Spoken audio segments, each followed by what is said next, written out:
Good evening. We're going to get started with night one of budget hearings for the City of Bloomington 2026. Welcome, everybody.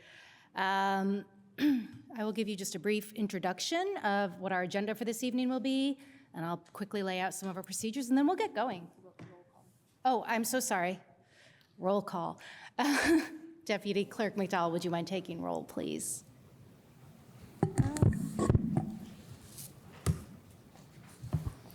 Councilmember Flaherty. Here. Ruff. Here. Rallo. Here. Piedmont Smith. Here. Stossberg. Oh, here. Daly. Here. Zulik. Here. Rosenbarger. Here. Thank you. Thank you very much. All right, so we will begin with, for Monday, August 18th, we will begin with introductions and overview. We will hear the mayor's budget introduction and the controller's budget overview. Our focus this evening, since we are doing a priority-based budget, our focus is high-performing government, so we'll hear the priority overview.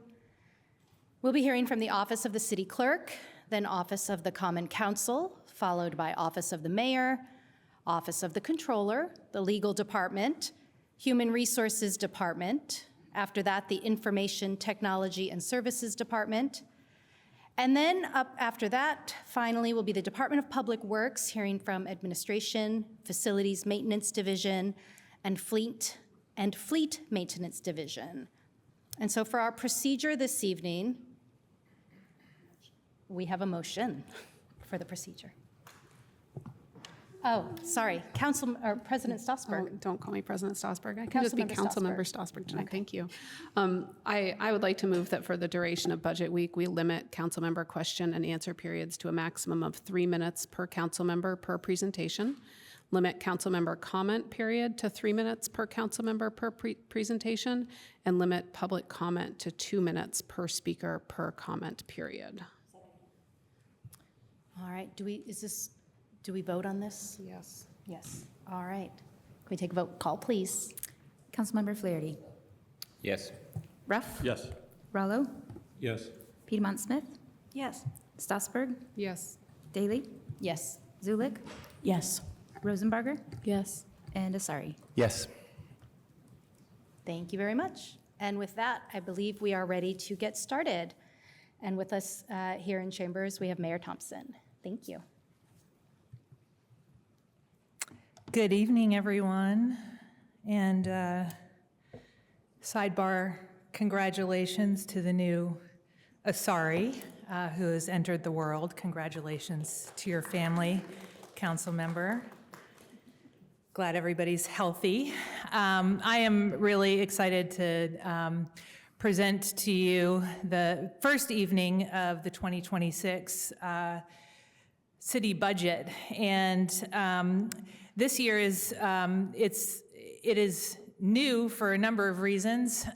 It is our first steps into priorities-based budgeting, and we'll talk a little bit about that more in a minute. But the other thing that's happening, of course, is that we are together preparing for the impacts of SEA 1. And so I'm going to talk about that first because that will cast some shadows, we'll say, over the rest of the budgeting, not only for this year, but in years to come as well. And so for those listening from home, we did hear a commitment from the State House that they will be re-looking at SEA 1 to do improvements next year. All of your advocacy at the table is welcomed there, especially as you see the impacts of just year one of SEA 1. This year alone, we'll experience a loss of about $1.4 million with local income tax as we know it, phasing out by 2028. While we're not in as dire a situation as many other cities, this is going to affect us by tens of millions of dollars in the next 3 years on an annual basis. Our residents with higher property values may be seeing a slight decrease in property taxes, but those with moderately priced homes will likely actually see those property taxes increase, even though the city is not receiving more funding. Additionally, our ability to bond has been significantly impacted by SEA 1. We have no possibility of new GO or general obligation bonds until one full year after our current bond is complete. SEA 1 means that we will need to do less with less. It's not a year that you're going to see big new programs, and unfortunately, it's not a time that we are able to step in as a city government and fill the funding gaps that our community is experiencing elsewhere. We're here to do the work that only the city can do. And unfortunately, we are in an equivalent situation of having our funding cut. While we will do less with less, my commitment is to do it well. And we are seeking to make the choices that have the greatest impact to our city and its residents in this process. Let me talk a little bit about our existing commitments and our obligations.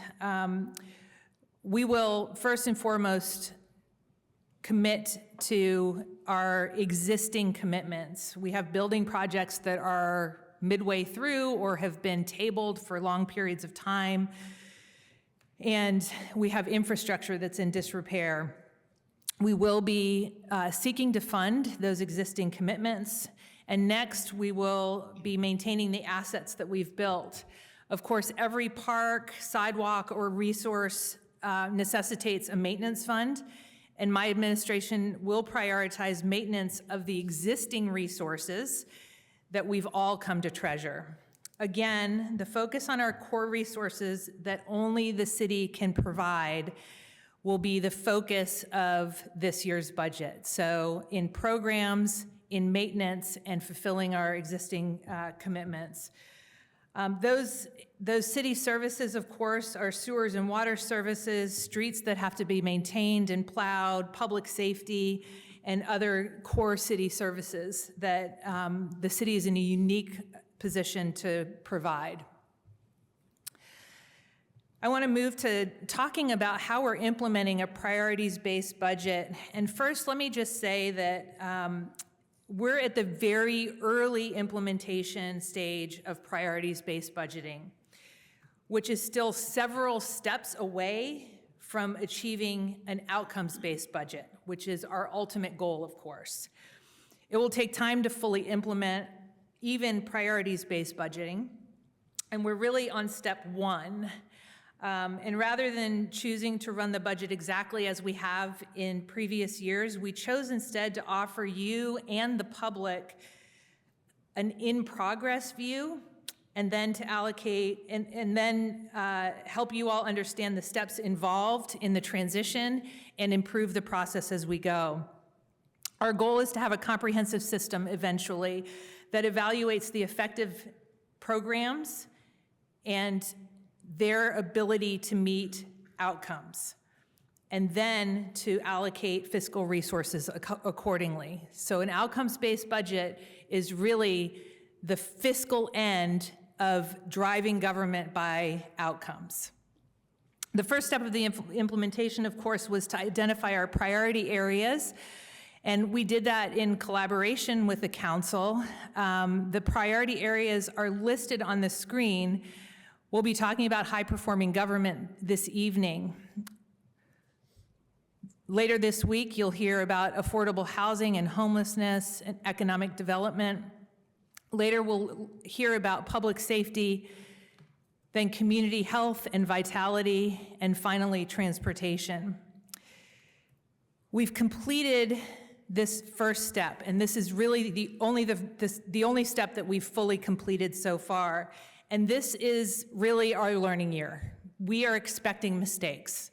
We are expecting and hoping that we all fail forward together and we figure out what bumps there are in the road and how we can improve this process together. and frankly, that we presume goodwill, that we're all working towards a city that works really well through this budget process. Our next two steps in creating a priorities-based budget are to create program inventories and to cluster those programs under outcomes. Those two things are still in early stages, so they're not being fully implemented, and it is deceptively complicated to look at a program and fit it into only one bucket sometimes. And so you'll see that in this process even this year, but we're continuing to work to get those two steps completed. And step 4, of course, is then to assign the costs to each of those programs. Again, costs of a program is another complicated step. Our software is going to help us do that, but we have not fully implemented that software yet either. What you'll see listed in this budget as programs is really just the very earliest pass. There's a lot of work left to do to get things right and to make sure that we've laid the foundation for our decision-making in the future. And I want to note that step 5 is actually not listed in your book, but this is the ultimate goal. Ultimately, when we get to outcomes-based budgeting, we want to be able to evaluate each of our programs and each dollar that we spend against the outcome that it is seeking to provide for our community.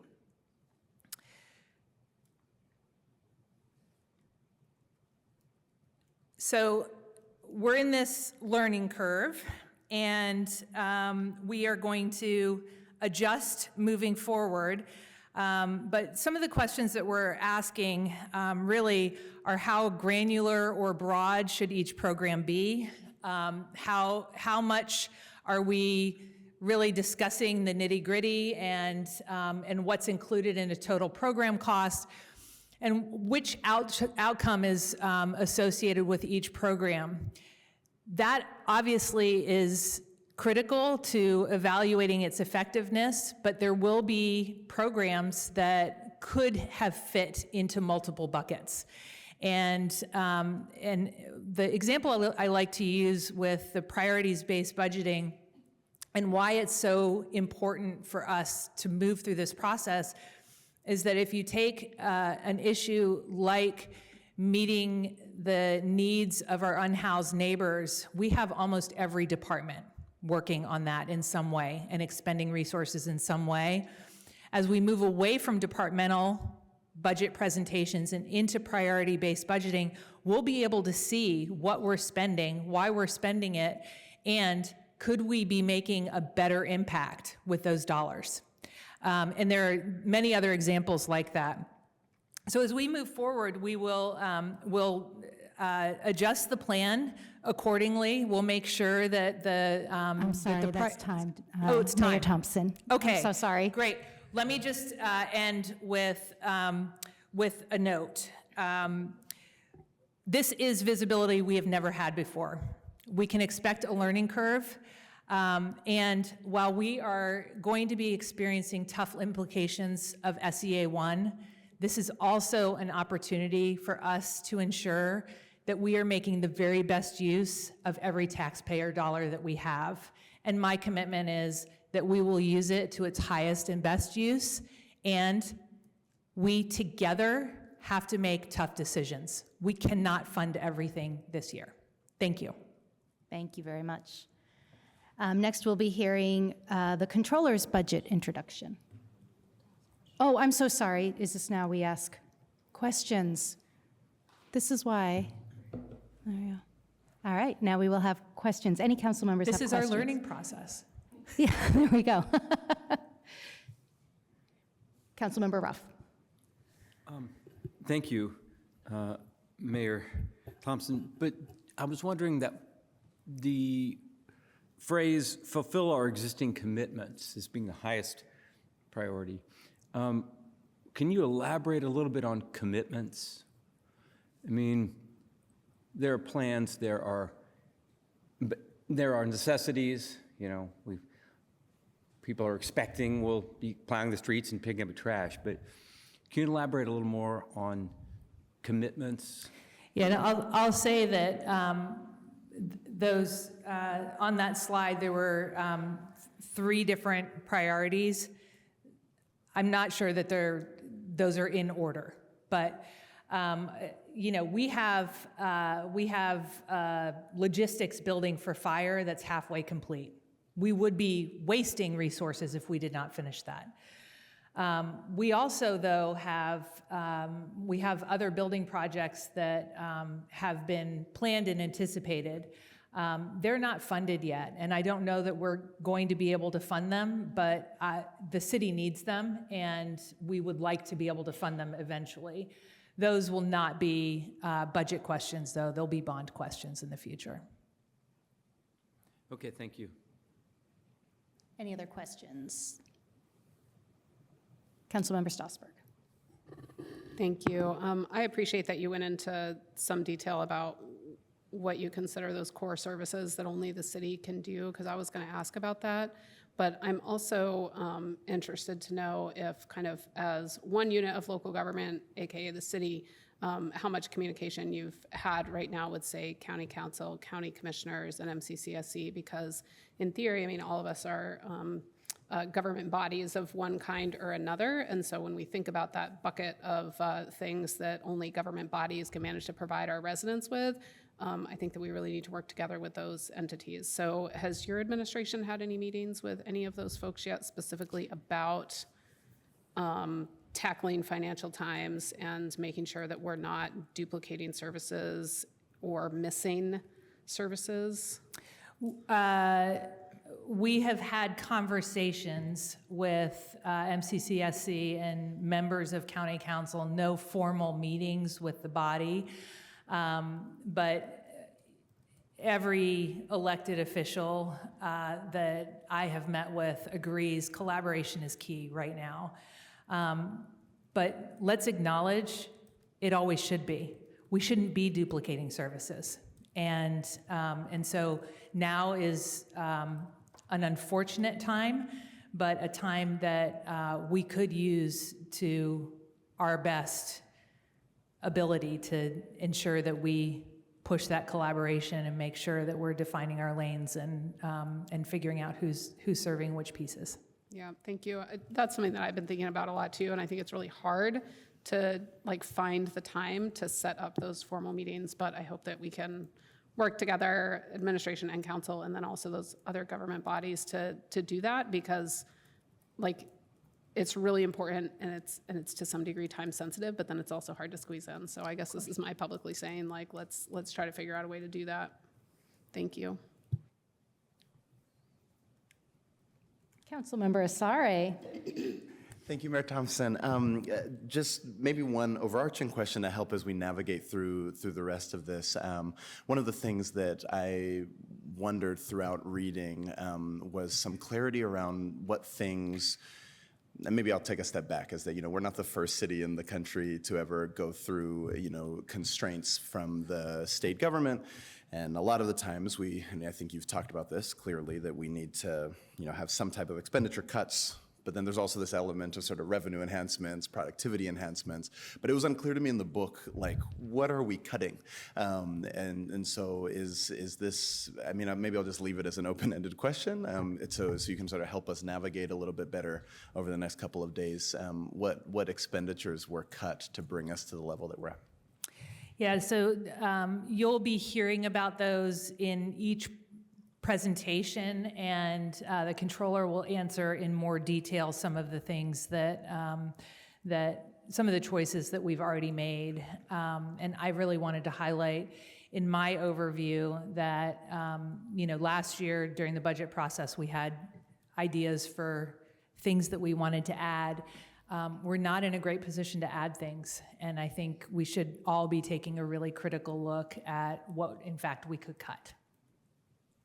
And then similarly, did we have any conversations about places where we can enhance revenue in the city?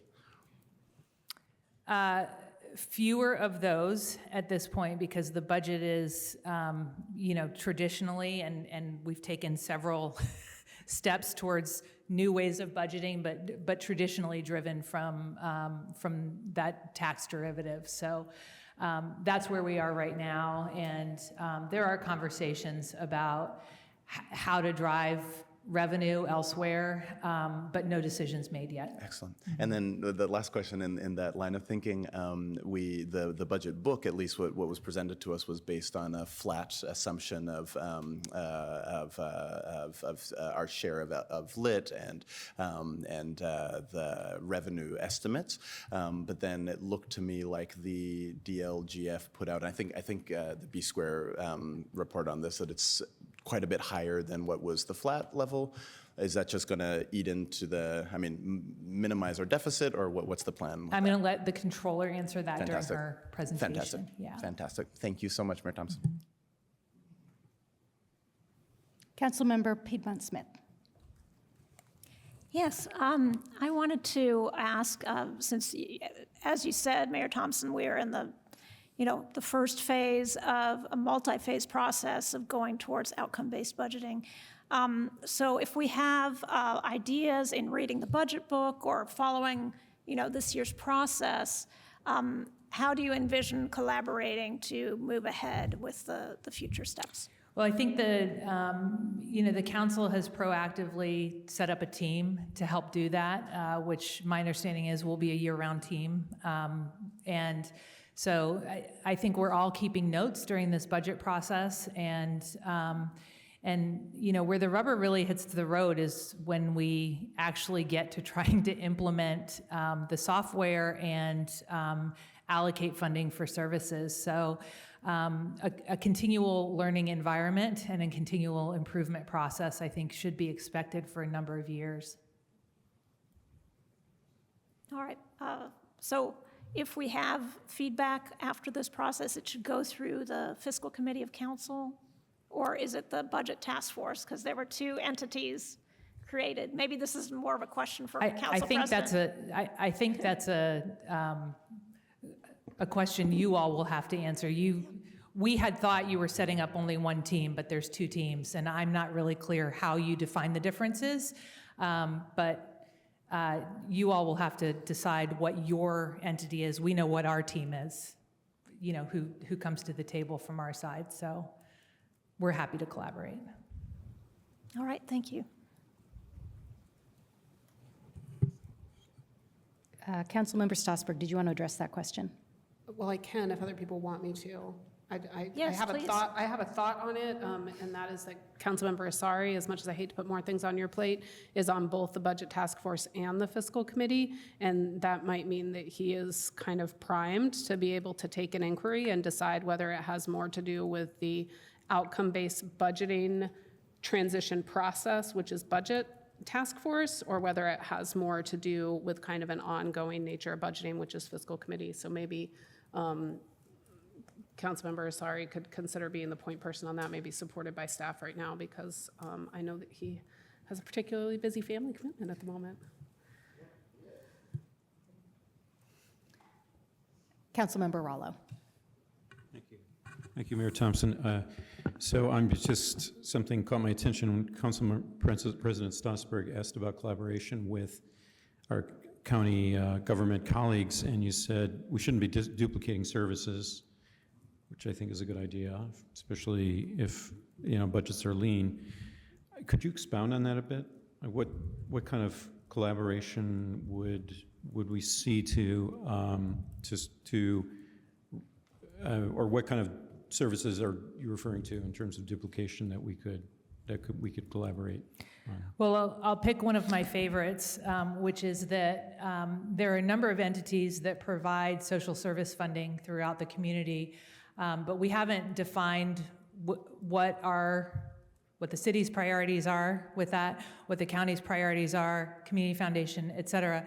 And I actually feel like it's, as a former nonprofit director, it's taxing on the nonprofits to have to submit multiple applications to find their best path to funding. And frequently they get little piecemeal from several folks and then have accountability to several different entities. ideally, we could find a way to either simply define lanes, health, et cetera, housing, whatever they are, and work towards those. Or we could have, ultimately, as some communities do, a universal application process, so that everything comes into the portal of some sort, and we can allocate from there. So that's just one example of duplication that I think may not be serving the community best. Sometimes it's a sort of competition of who has the most staff time available in a nonprofit for who gets the funding. What do you think about fire protection? Is that something that we could collaborate on in terms of not duplicating services? Well, I think you ought to ask Chief Kerr that question, because we have made major strides in the past year and a half under his leadership, collaborating with Monroe Fire Protection District, and I think that will continue and could be grown. But I think he'd be happy to highlight that for you.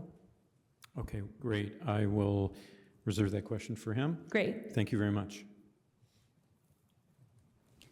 Any other council member questions before we go to public comment? Okay, we will.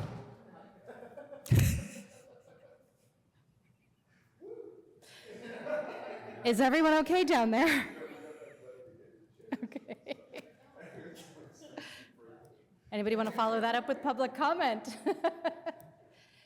If any members of the public would like to comment, if you are in the chambers, you can make your way up to the podium, or if you are on Zoom, please raise your hand. Any Zoom takers? No? Okay. And it doesn't look like anybody in here is making their way up. All right, so thank you very much. Oh, no, now we go back to council for comment. Any council member comments? Councilmember, sorry, were you trying to? Are you sure? Okay, Councilmember Stossberg. I just want to thank the mayor's administration. I know that they've worked really, really hard on this transition into outcome-based budgeting and working on those steps and trying to figure that out. And I just wanted to take a very brief 15 seconds and appreciate that. So thanks. Oh, any last comments? No? Councilmember, sorry. And I also just wanted to, just similarly for 15 seconds, say that I think one of the things that we haven't highlighted is how this year we did very early engagement with budget. I think SEA 1 sort of threw us all in a loop, but I think that it is heartwarming, right, to the fact that we've been working so closely together on budget sort of throughout this process. I think, as you said very clearly, I think there's lots of things still to work out, lots of kinks to iron out and the like, but just very appreciative of the collaborative nature of sort of how we've got to where we are now, though lots more to do, but thankful. Thank you. Any other comments? Councilmember Piedmont Smith. Yes, I do appreciate the changes that have that I've seen in the budget book between last year and this year. I think they're really positive moves, and it allows us to understand better how all the departments fit together to work towards common goals. One thing I will note, transparency is a key value of the mayor's, and I know that we have, as a council, also value that. But transparency is not the same thing as being apparent, as having something be easy for the public to understand. A lot of kind of the data that we have in the Be Clear portal, and even some of the data that we have in our budget book is, I think we've made strides towards making it a little more clear, but I think there's still a way to go as far as letting the public know what we're doing with their money. So I just want to stress that transparency is great, but you shouldn't have to learn how to work an Excel document to figure it out. Thank you. Any other council member comments? Okay, Thank you very much. Moving on to the controller's budget introduction. We have Controller McClellan here. Thank you. Good evening, Council. Controller McClellan. I'm here tonight to provide a brief overview of our proposed budget book. I'm going to summarize some of the highlights from the Controller's memo, and that will set the stage for our departmental budget discussions. On page 14 of your budget book, that's where I'm going to begin, kind of just going over the key highlights. Page 14 is the general fund snapshot of the budget. So the proposed revenues for next year are $54 million, and the proposed expenditures are $65.2 million. That's a deficit of $11.2 million. So there are a couple different indicators of fiscal health. There's like long-term fiscal health that we're doing very good in. We have a good bond rating, and we have very low bond indebtedness. Our short-term fiscal health is a little less good because we are relying on cash reserves to fund this deficit, and obviously we cannot do that for very long. Let's see here, and you'll notice on that that general fund snapshot that the actual revenues in 2024 were a lot higher, about 11 million higher than the budgeted revenues. That is due to $3.7 million coming in for supplemental lit, and that is due to the bank interest being budgeted at a very, very low number, under $1 million, and it coming in, us actually earning over $5 million in revenue from bank interest. So that was just like a mismatch in the budgeting. All right, and then I'm going to move on to page 15 is revenues. Property taxes are estimated to be at $44.8 million. That is including all of the property tax funds. That includes the bond funds. It's down about $1.1 million due to caps. Our local income tax, lit, accounts for $39.7 million of our revenues. That's about 33% of our total revenues. User fees are $13.1 million, and that comes from places like parks and parking, sanitation, all permits and permitting, and fines and fees. We're going to estimate interest next year at $4.7 million. That is lower than what we received, what we're receiving last year and this year, for total revenue of $119.8 million.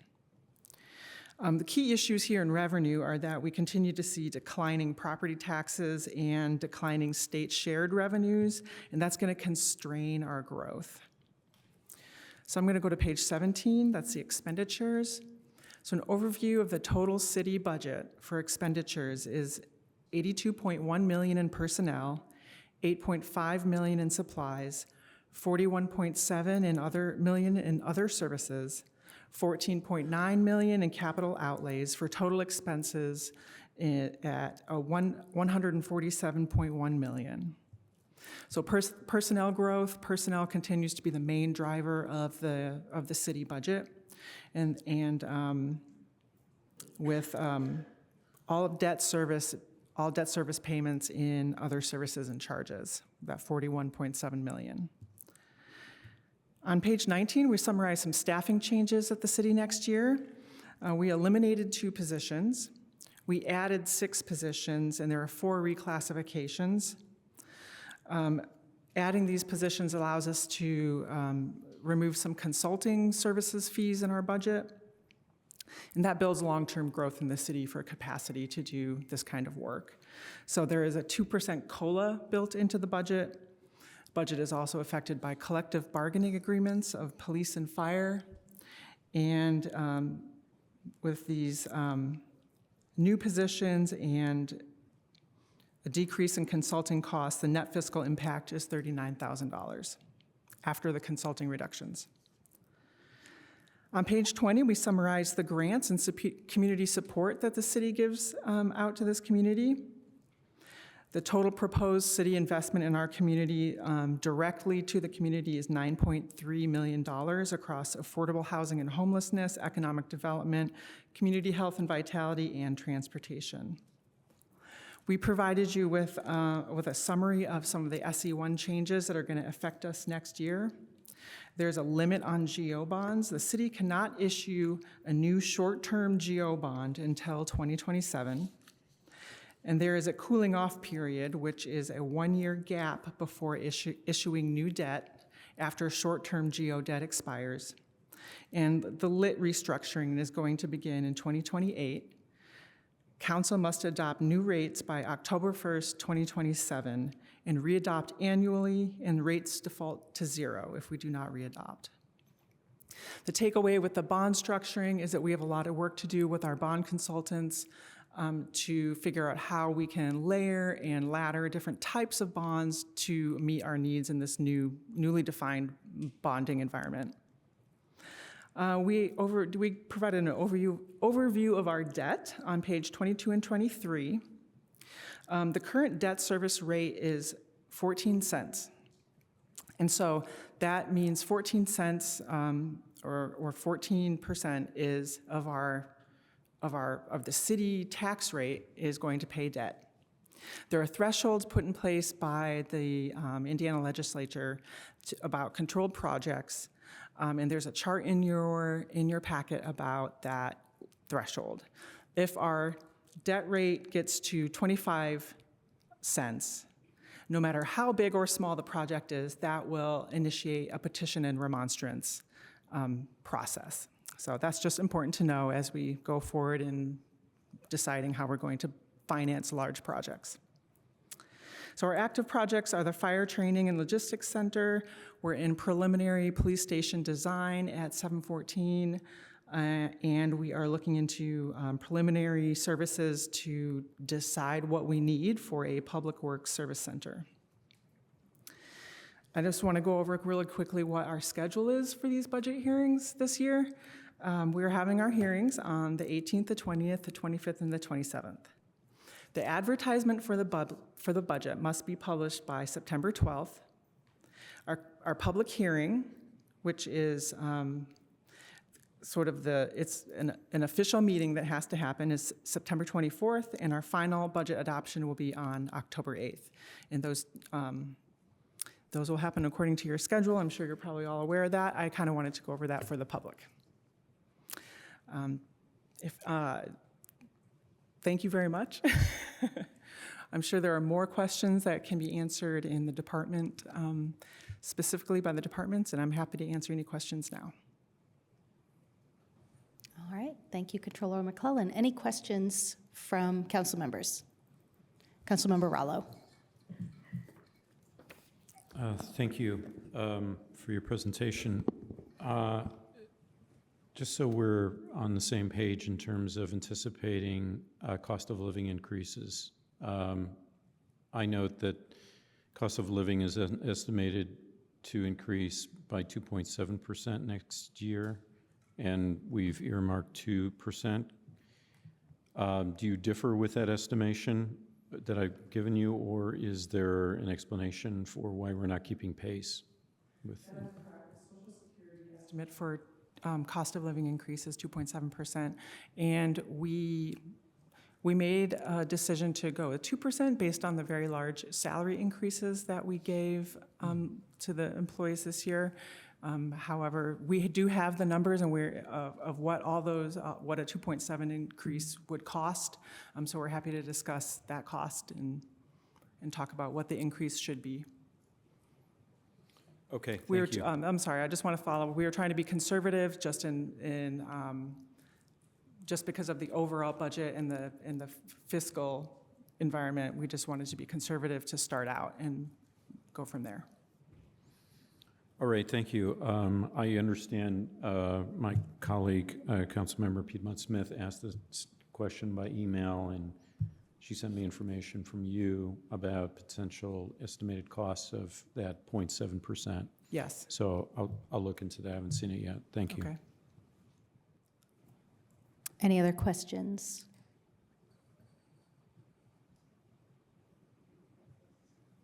Did you have a question? Councilmember Piedmont Smith.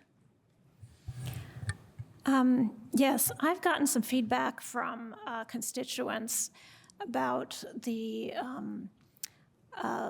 the remarks the mayor has made and the press release that went out about the budget, saying that Mayor Thompson's administration started with a 16%, $16 million budget deficit. And I think there's been some misunderstanding among the public as to what that means. And I think it, in a way, it reflects poorly on the previous mayor and on the previous council, of which I was part, to say that we adopted or we somehow started in the red or adopted a deficit budget. We did adopt a budget with $16 million more budgeted for expenditures than for revenues, but we had an operating cash reserves of like 41% or something that is way more than the minimum 17%, which is what the general standard is. So if you could just talk to how that messaging came about. I can't speak to how the messaging came about, but when we're asked what the deficit is, we just look at the 1782 from the DLGF and present their revenues and the expenditures. But I agree that the budget has to be decided with all of the information, and that includes the cash balance of all the funds.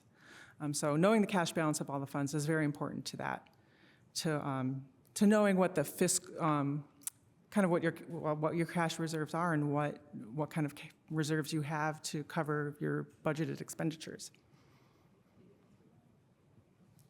Did Mayor Thompson, I saw a hand, I don't know. Well, if you were asking about how the messaging came about and it was my message, I'm happy to answer. Can you please come to the microphone?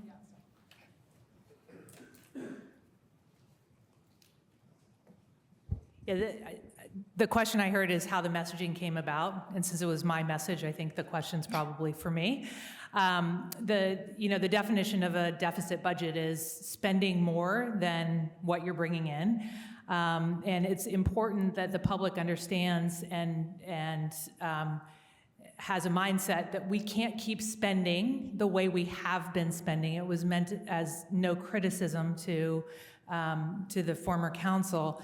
But we do have to set expectations for our public that we can't keep spending more than we're bringing in because the cash reserves naturally disappear. So we have to get it balanced at some point. So that's how that messaging originated. Thank you. Mm-hmm. Anybody else have any questions? Councilmember Flaherty.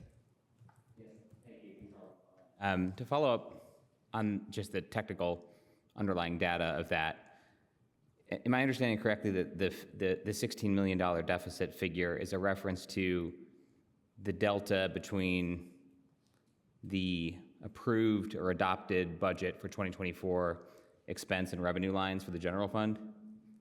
Yes. Okay. Yes, that's exactly what it is. And then what was the actual for 2024?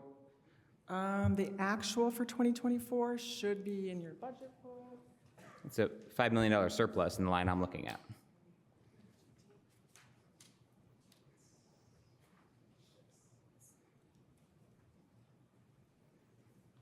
Are you looking at page 14? Yes. All right. 2024 actual, yes, the 4.98 surplus.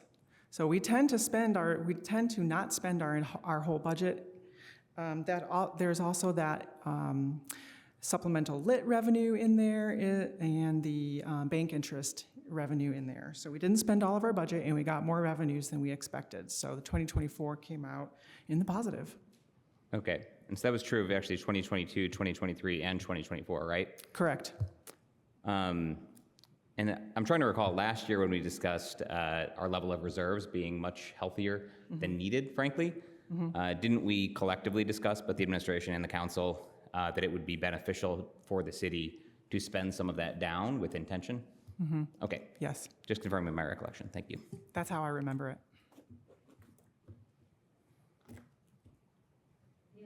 Councilmember Stossberg. What are our cash reserves estimated to be right now, like in terms of, I don't know if you can make an estimate for 2025 in terms of whether we'll actually have a surplus again this year or not. I don't know if you can guess that based on, Based on this budget, the estimated reserves at the end of spending the 26 budget will be 25 million in just 1 second.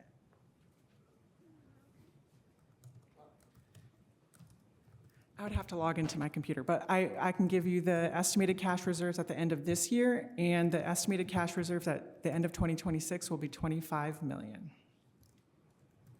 and what percentage of, is that, like if it was like 41% or something like that of our, like I have what to look at my spreadsheet. Okay, I'll try to follow up on that with, in a written questions, then you can have that. Sorry, I wasn't planning on asking that tonight.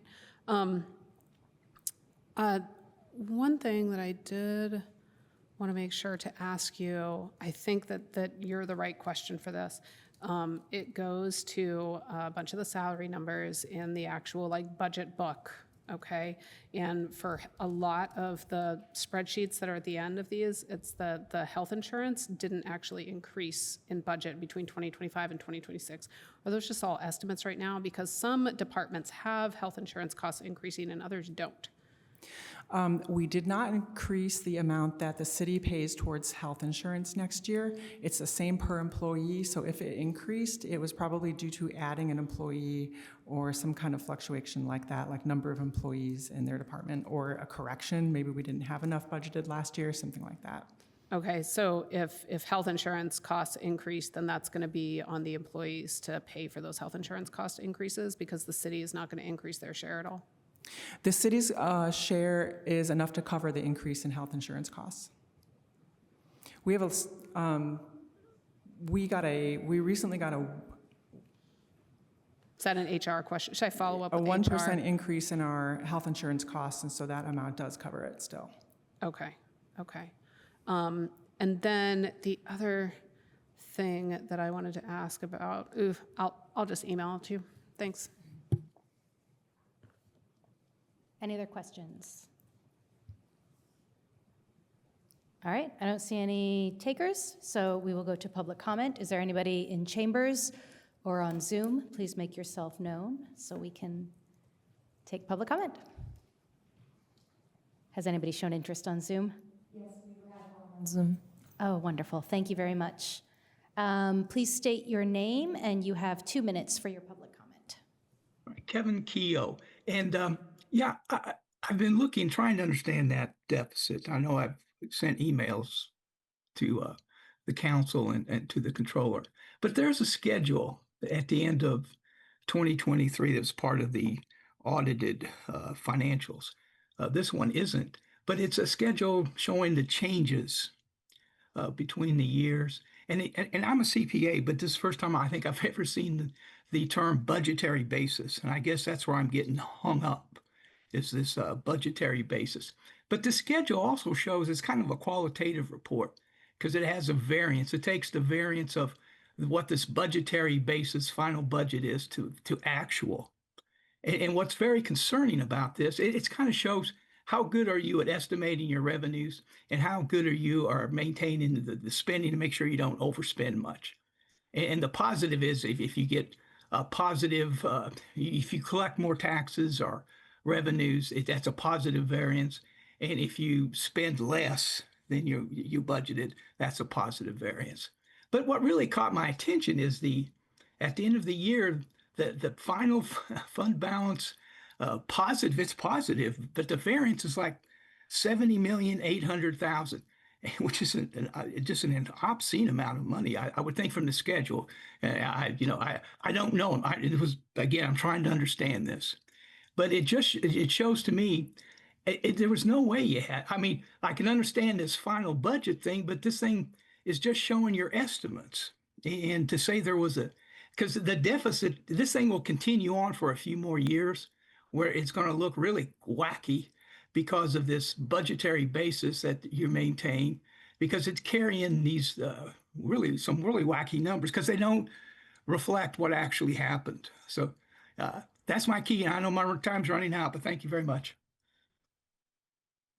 Thank you very much for that. Any other comments on Zoom or here in chambers? No. Nobody on Zoom? And nobody in chambers? All right, so we will go back to council members for comments. Anybody have comments? Not down there. Oh, Councilmember Rallo. May I ask a question? You may. Mr. Keogh asked a question, I thought I would relay it to our controller. Controller McClellan, do you have that document that Mr. Keogh referred to, required supplementary information, schedule of revenues, expenditures, and changes? And it gives the fund balances referring to end of year with the variance? Yes, I do have that. Okay, could you explain that? I'll take a look at it, and I will get back to all of you and Mr. Keogh. Okay. Any comments? Going once?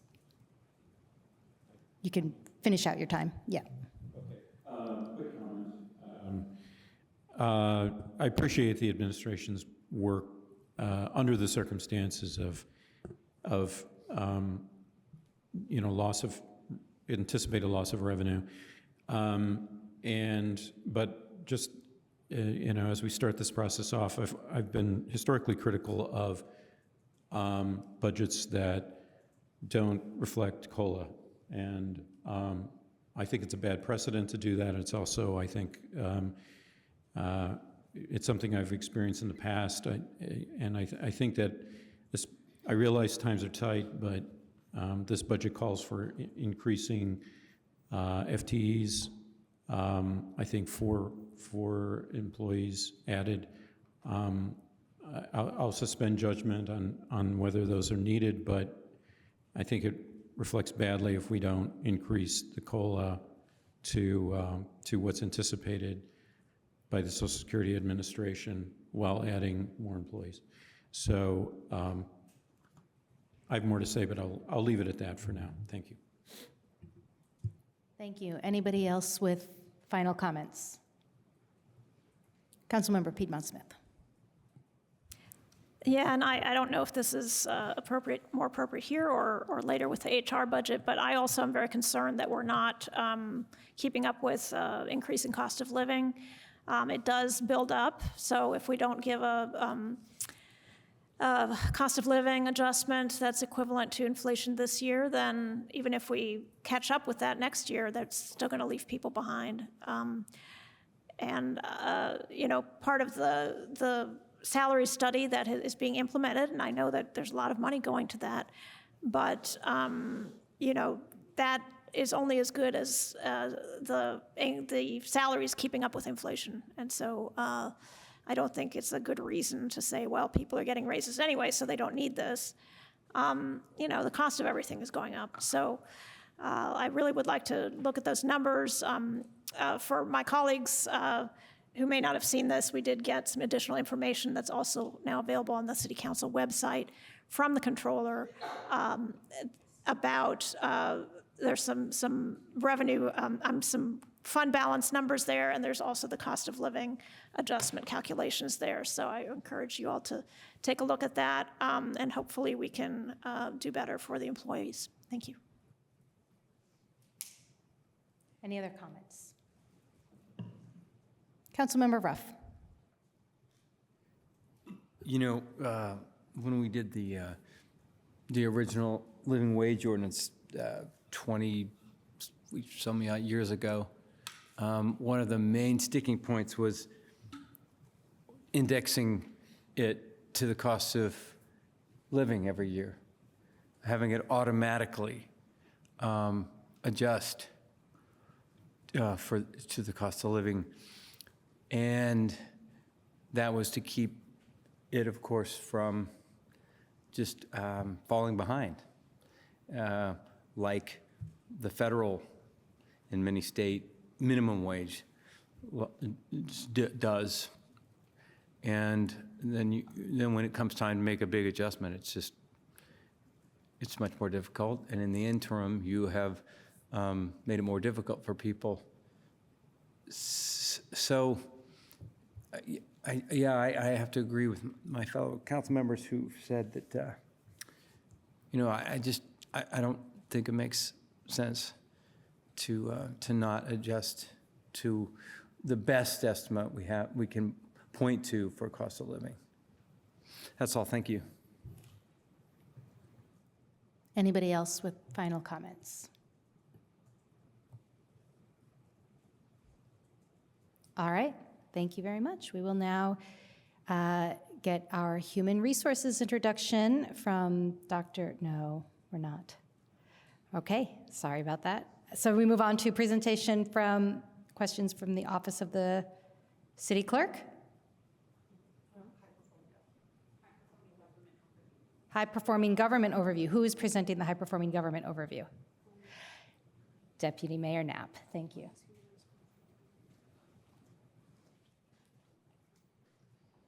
Deputy Mayor Knapp. We elected this year, and we talked about it beforehand, but I think it's a change, so it's been hard to digest since the HR overview included a lot of data that was also covered in the controller's memo, and Dr. Paycheck will be up on the stand later tonight. In the interest of time, since we have our longest night here tonight, we elected to cut that overview since the facts are all there, and you'll have an opportunity to ask her questions when she comes up.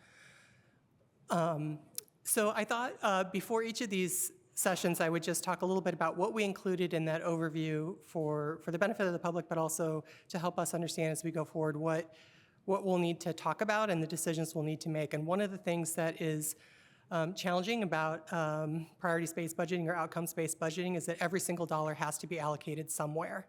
And some of those options are really easy. If we're paving a road, we know that that's transportation.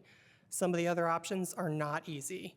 And we have work to do as we go forward in both defining what are the programs, what do we call a program. It's easy to look at a program that has a name and already exists, like ESD's SEAL grant program, that has a name. It's less easy to come up with program names for the work that council does or that the Office of the Mayor does or that legal does and put those into buckets.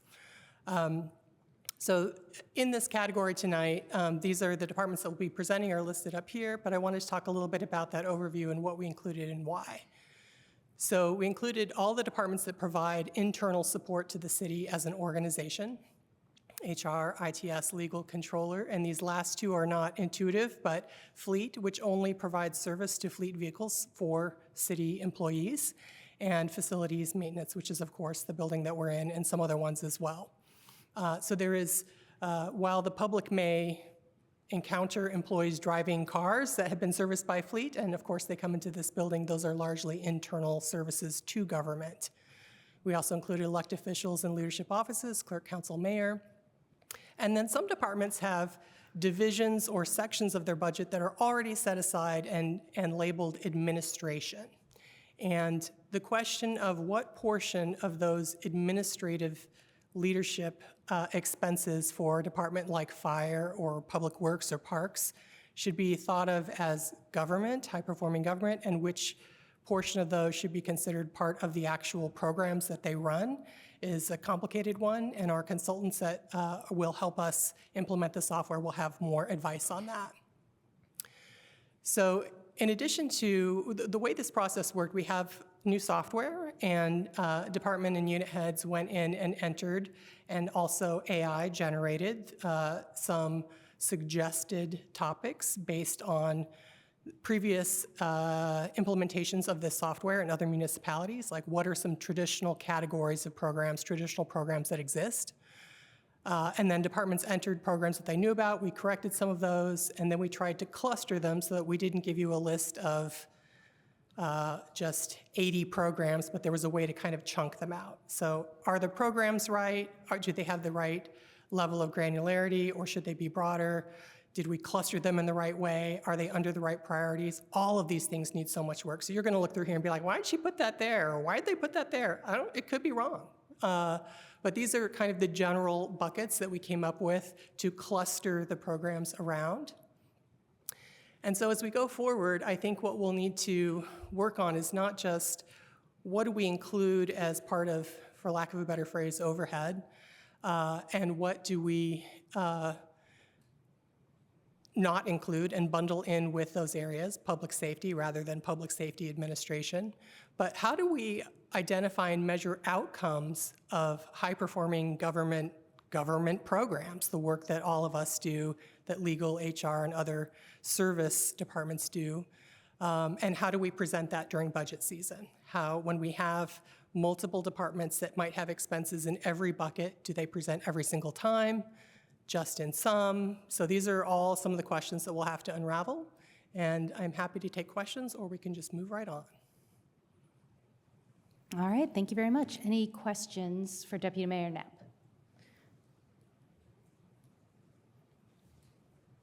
Councilmember Asari. Thank you, Deputy Mayor. Perhaps maybe the obvious question to ask is, how are we defining high-performing government? And I mean, it's a question maybe that's much more fundamental than the steps ahead of thinking about how we track certain things.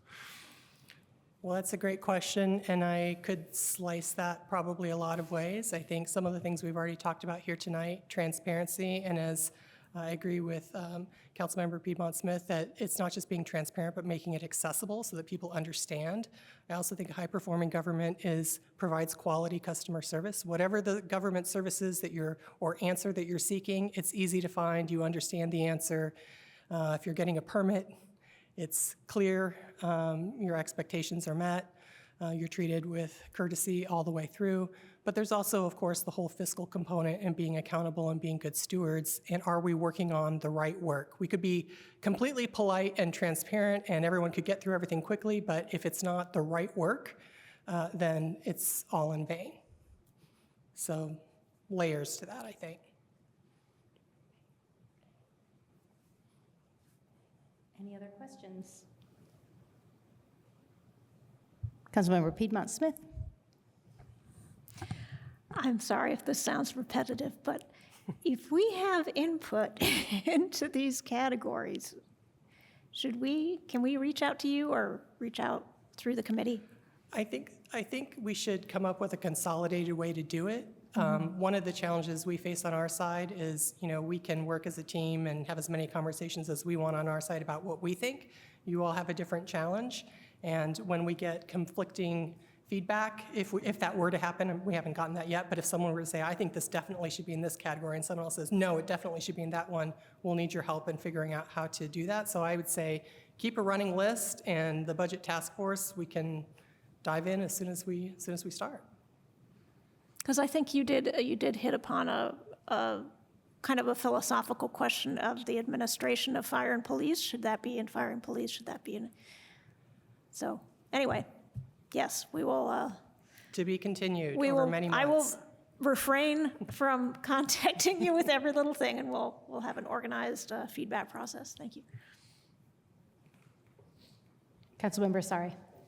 And I still have time. Yeah, I think I had 1 minute and 50 seconds or something. It will not take that long.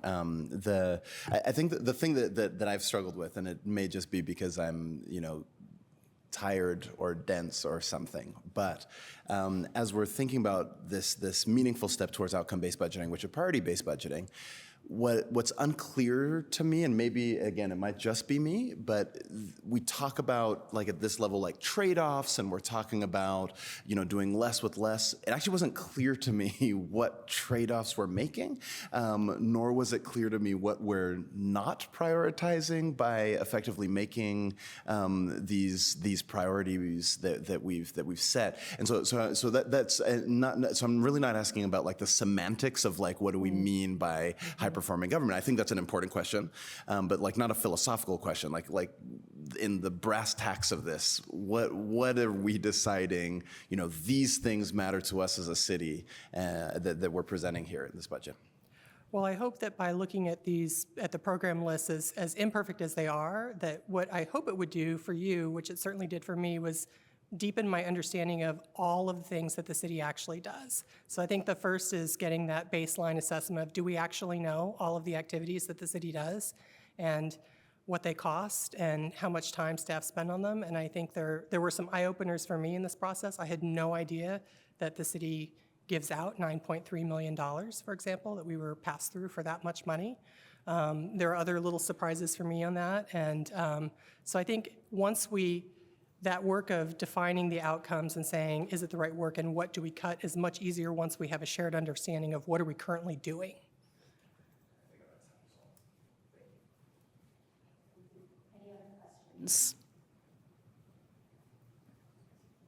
All right, no other questions, so we will open it up to public comment at this time. Is there anybody in chambers or on Zoom who would like to make public comment? I see someone approaching the podium. When you are ready, please state your name and you'll have 2 minutes. Good evening. This is Christopher MG from the Greater Bloomington Chamber of Commerce. I was going to find my little niche here, what I wanted to say. Didn't know when to say it, but I appreciate the mayor's budget with the no new initiatives and sort of very sobering in the face of sort of state overview and legislation. Looking at high-performing government and outcome-based measurements, when we get a sense of that, we're ultimately going to look at cutting our major thing, which is personnel costs, and we need to start looking into that. That's one thing we had to do at the chamber when we've gone down 1.5 FTEs and make some of those sort of sobering decisions on a departmental level. Who's doing what can be streamlined, what can we add? Because these are going to be hard decisions, and you do need to get an assessment of just listening in these meetings on what is an essential service and what is not, and what is that 80% include that the government should be doing. These are all things that need to be answered. So next year, we should have a much firmer picture, and we still need to be making sure we're making progress on that, where we can start making some very hard decisions on these personnel cuts. I thank you for your time. I look forward to the rest of the budget season. Thank you for that. Is there anybody on Zoom who has raised their hand? No. Nobody on Zoom? Anybody else in chambers? Nope. Okay, so we are good. We're going to come back to council for comment. Any last comment before we move on?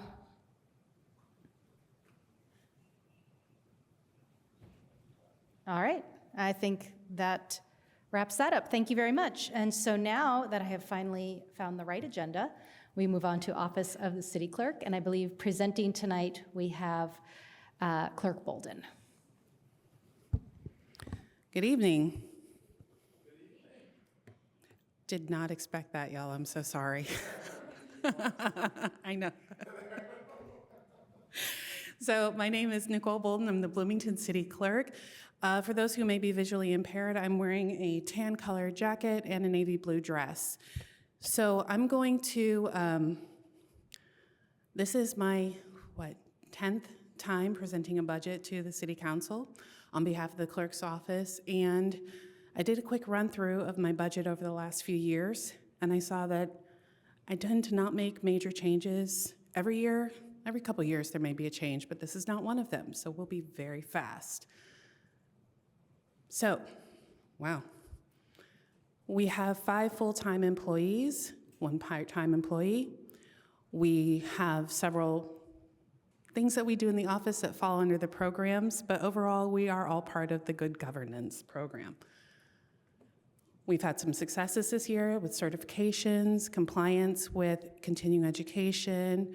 We're still adapting to new laws and regulations to ensure compliance. I know you all have been part of the Zoom conversations and everything else. And we've got more opportunities to come in the year coming up, partnering with council staff in new ways and exploring new software for more efficient services. This is the joy slide for you this whole budget season. You're not going to see any significant increases. Take a moment, breathe it in. There you go.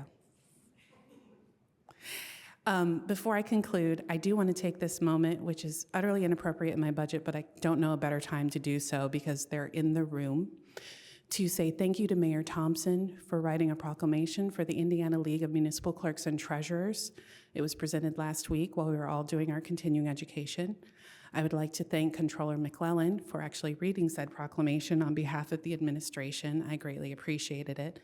I'd like to thank Councilmember Asari for being willing to come and attend, but unfortunately unable to, and also congratulate Councilmember Asari on the birth of his new daughter, which I strongly encouraged him to name after me, but I don't think that happened.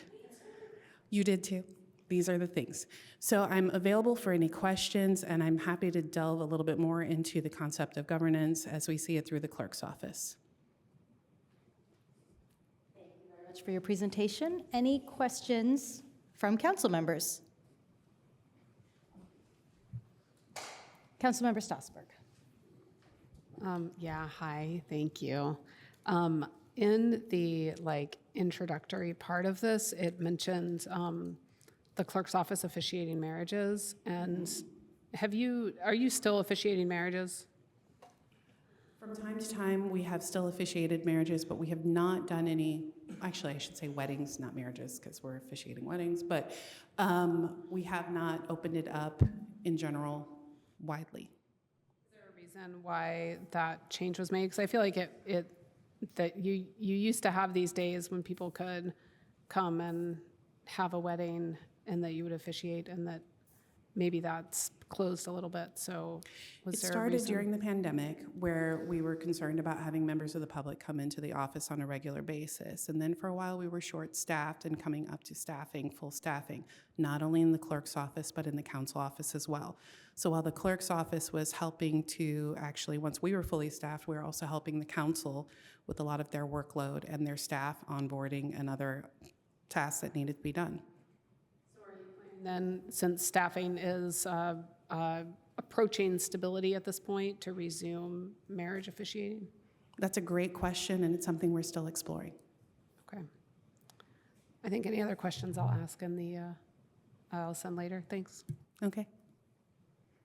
Any other questions? Councilmember Piedmont Smith. Yes, thank you for your amazing 0% increase budget proposal. It's quite unprecedented in my long service here. It's not actually. We've done it before, but usually the increases have come from the cost of living increases that we have for staff. And I will always push for increases for staff. So does this mean that your budget for staff in 2025 is, I assume that, okay, let me back up a minute. So the 0% increase in the personnel lines, how does that reconcile with getting a cost of living increase? If there is an increase in cost of living, and boy, Controller McClellan almost made me jump out of my skin. I'm going to slide over. The clerk's budget last year had a vacant position, and it was budgeted at the midpoint. She's filled that position, and it is being budgeted now at step 1. So her personnel budget saw a decrease due to the filling of that position. So she did get the 2% COLA added to her budget, and it just also still netted a decrease in her budget. Thank you for clarifying. Thank you for clarifying. Thank you. I have another question. I was looking at the high-performing government chart and the subgroup and program titles within the clerk's office. And one of these, of course, is city council support, which we appreciate. And it says, provides administrative and logistical support to the city council, including agenda preparation, meeting scheduling, and document distribution. The agenda, it was my understanding, is prepared by city council staff with input from the council president. So I was a little confused to see that here. You don't only have agendas for your whole council meetings, you also have agenda for all your committees, and the clerk's office does support and provide or helping with that agenda preparation, scheduling meetings and that sort is part of what we view as the agenda prep. Happy to take it out if you disagree with that, but we do help in other meetings as well. All right, thank you. Councilmember Asari. Thank you so much, Clerk. First question, could you tell the general public what they get in return for investing in a clerk's office? Yes. Although I'm going to fight my urge to say, you get a new car, you get a new car, you all get a new car. What you get actually is access to the council records. One of the big things that the clerk's office does is we are the memory keeper for the council. So we actually make sure that you're getting access to all the legislation that is passed by the council, the minutes from the council, the memos, the attendance, the legislative index. So if people want to look up something that was passed in the last couple of years, that's part of what we've been working on. where was I in terms of that? Sorry.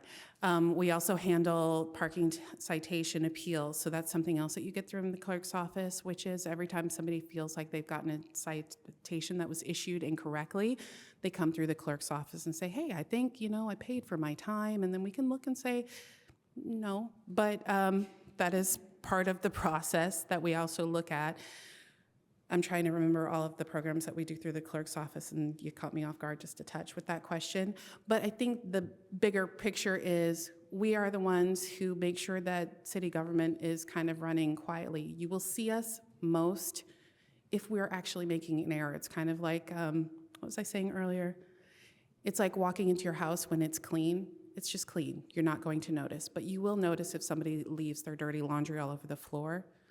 So I think of it as keeping our house or city government clean. The constraints, and I think we don't get a lot of chances to talk about the sort of functioning and operation of the clerk's office. So I think budget is a great time to do that, and thank God for a 0% increase or whatever. But like when you think about if you blue sky thinking how you would operate to serve the city of Bloomington, how would you do that? Like because we're talking about high-performing government, right? And I had the opportunity to think about clerks quite a bit this last week, and I'm just trying to think about like how do you position the clerk's office and what other things outside of funding? So I also think there's some structural changes that we should be talking about. Just like how do you position the clerk's office to actually serve the needs of Bloomington residents better? It's very difficult because a lot of the role of the clerk is actually written into state statutes. So I am constrained a lot by what the law says we are supposed to do. Now, clerks have a different time of it than clerk treasurers who have a lot more responsibilities. If you could imagine somebody doing the clerk's job and the controller's job in one person, that's what clerk treasurers do. For clerks themselves, my pie in the sky would be to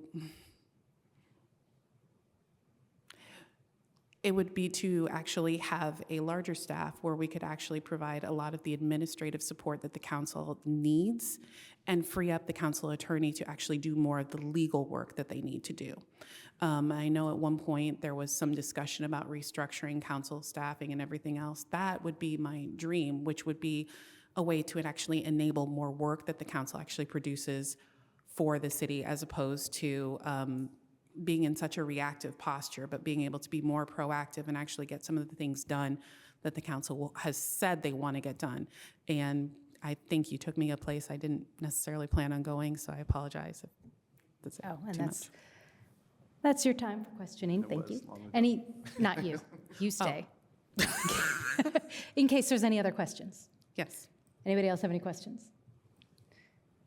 No questions. All right. Thank you, Clerk Bolden. I'm going to open it up to public comment now. Okay.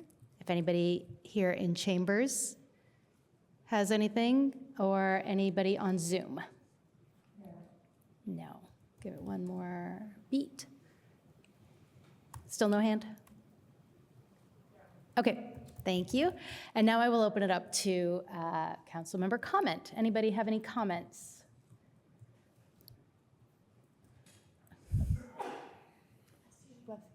Bless you. All right, looks like, thank you very much, Clerk Bolden. We appreciate everything. Thank you all. Have a good evening. You too. Now we will move on to presentation from the Office of the Common Council. And I believe we have Council Attorney Lehner here to present for us. Thank you.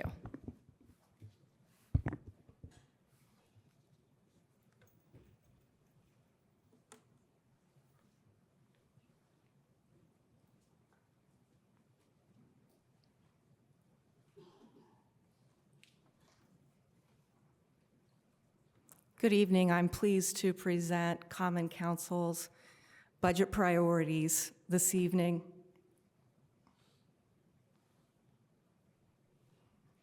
The scope of Council's office... I'm sorry, can you please introduce yourself? I'm Lisa Lehner, Thank Council you. Attorney. Sorry. The scope of the office is broad, supporting 13 programs over 4 priority buckets, impacting high-performing government, community health and vitality, transportation, and public safety, Council staff consists of 3 full-time employees and a graduate fellow who works 12 hours a week. Across those 4 priority buckets, key challenges and initiatives are anticipated in 2026. Budget changes have been requested to meet those challenges and initiatives and to further the city's budget priorities. Regarding high-performing government, there are 3 key challenges and initiatives next year. Recent changes in state laws in Indiana have made legislative support and meeting services more cumbersome, laborious, and multifaceted. In response to that, the initiative is to allocate staff time to streamlining practices for council members and staff in order to make those services more efficient and effective. The second challenge pertains to ADA accessibility laws, which will take effect in April of 2026. Those laws will require council to ensure that documents used in its meetings and on its website be fully accessible. This will, and that is true whether council prepares those documents or third parties do. This will be a major commitment for council staff to reach compliance. The initiative in response to this is to allocate staff time to create and refine templates and processes for compliance. Challenge number 3 pertains to employee hiring and retention. I'm told that there has been turnover in council's office for the last 2 years. I've been here for approximately 10 months. Attention to work environment, staff resources, and training are needed to support employee retention and continuity of services with the goal of maintaining a fully staffed office in 2026. Toward that end, I thank the mayor and the administration for providing office space, enabling our staff to be consolidated in one location, office space where all of our employees can be together, and that space includes a conference room. The 4th challenge and initiative pertains to program growth across other priority buckets. Council and its staff operate the Jack Hopkins Grant Program in the Community Health and Vitality bucket, which has increased from $350,000 to $500,000. It also operates the Sidewalk Committee in the Transportation bucket, which also has increased from $350,000 to $500,000. The initiative in response is to position the office to meet the demands of this growth and complexity without detracting from other services and programs such as the Community Advisory on Public Safety Commission, which is within the Public Safety bucket. In response to these challenges and initiatives, I'll highlight some proposed budget changes. The office consolidation supports employee retention, and already we've seen increased efficiency as a result of that, which impacts high-performing government. The proposal includes an increase in office supplies and equipment because we're no longer sharing those expenses with the clerk's office, as well as an increase in other services for the installation of a key card system. Likewise, there's an increase in staff instruction and dues and subscriptions, which provides additional resources to staff in the form of Indiana municipal law conferences and seminars, and additional resources for legal research. The proposed budget also would add a second temporary contract fellow to support staff in meeting the increased accessibility requirements next year, while also allowing our current fellow to focus on Jack Hopkins support, among other projects. I also want to speak this evening to an increase for contractors and workshops in the amount of $30,000, which supports all bucket priorities. Regarding contractors, this would add capacity if staff turnover continues going forward, enabling staff potentially, if need be, to contract on a project basis for legal research or some type of legal support. This also would add resources and training to staff to gain expertise.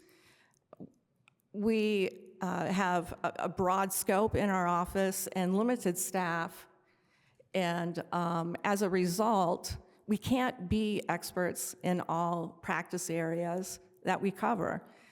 This line item could be used for grant administration, advice, or training with a professional grant administrator who could, regarding best practices in the area of grants, perhaps streamlining our processes, given the complexity of our program and growth of our program now.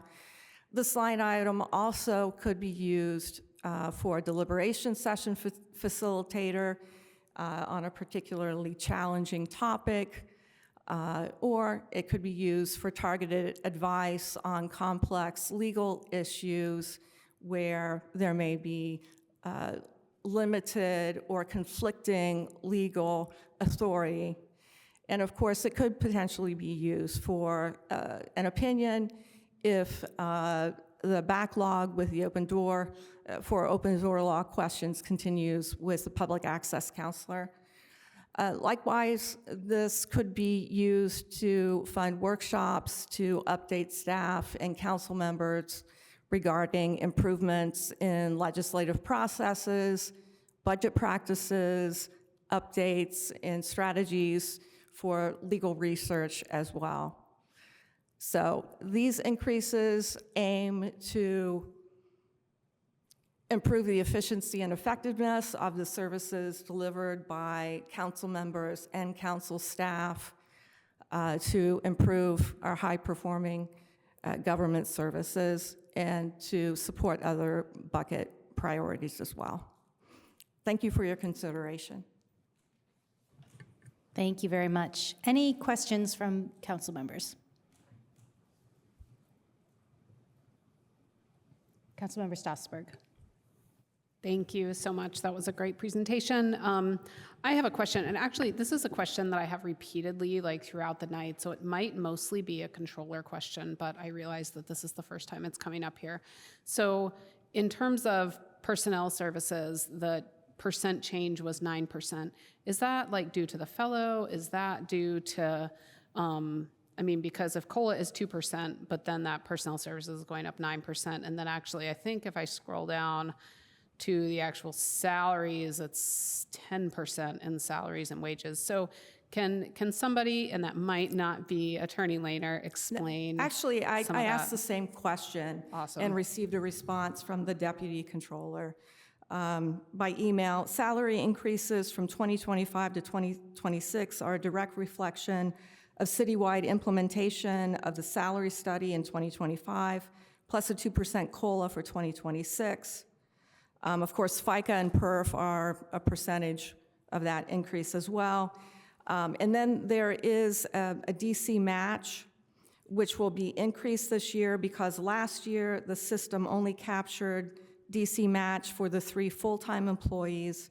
This was an error that was missed during the budgeting process and is being corrected this year. So basically, like the step stuff that we approved a couple of weeks ago, like that just had like more impact. So like we just said, the clerk's office, it didn't have that kind of impact because of estimations last year with hiring a new person, but it does in this. Am I understanding that right? My interpretation of this email is a little bit different with respect to the match. There's a total amount of about $9,300 that would be increased this year as a result of correcting from last year.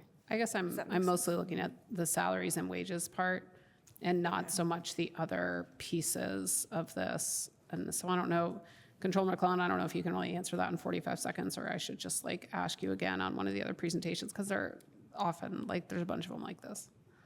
I'm looking at the sheet that has like all the blue lines on it. Yeah. All the salary lines in the column that's 2025 adopted budget, all of those salaries are the salaries that we adopted last year, and they don't have any of the salary study adjustments made to them yet. So there are adjustments that we made at the beginning of this year. There are further adjustments that we made in August. All of those adjustments are reflected in the 2026 proposed budget. So some of the increases then farther on down have to do with basically increases that we've already made. So it's that like $6 million that was in the human resources budget last year that then got distributed to all the departments. Is that part of the, I'm getting a thumbs up back there from the deputy mayor. And my time is up, so we can delve into that another time if we have to, because, yeah. Any other council member questions? No council member questions. Okay, are there any public comments? Anybody in chambers or on Zoom who would like to speak? Has anybody raised their hand on Zoom? No. Okay, and I don't see anybody hustling up to the podium, so I'm going to assume we have no takers. We'll bring it back here to council for final comments. Any comments from council members? Can you put it in the doc, the Google Doc, please? Thank you. All right. Any other? Yes, Councilmember Strasburg. I'll just comment and say thank you to Council Attorney Lehner for her attention to this budget. This has been the first time that she's done this, and she's been very deliberate and attentive to trying to figure out the process and be very transparent and coming to fiscal committee and kind of iterating it multiple times and thinking through it very carefully. So I appreciate that, and a great job on your first budget presentation for council. Thank you. It's been a pleasure, and the fiscal committee was a help. Councilmember Piedmont-Smith. Yes, I would like to speak in support of the $30,000 increase in the line for consultants and workshops. It sounds like a lot of money, but I think that given the complex nature of a lot of what we deal with, and the details of state code and the upcoming details of that we don't even know all of yet for various state laws that have passed. And also the fact that there is very little guidance now from the state for complying with the open door law, that I think that this kind of having this resource to consult other legal experts is going to be really important.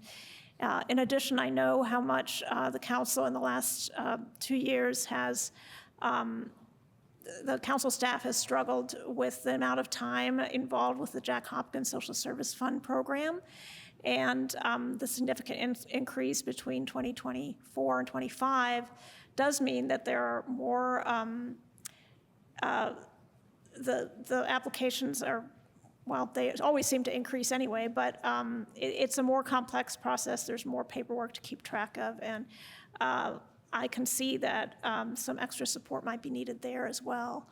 And I think that other departments often do have reserve funds, budgeted funds in these lines, because you don't want to get into a tight legal situation where you really need some outside support and you don't have it. So I think this is a wise investment to make sure that we follow all of the required laws and get the best legal advice and also the best administration of our grant programs as possible. Any other comments? Councilmember Asari.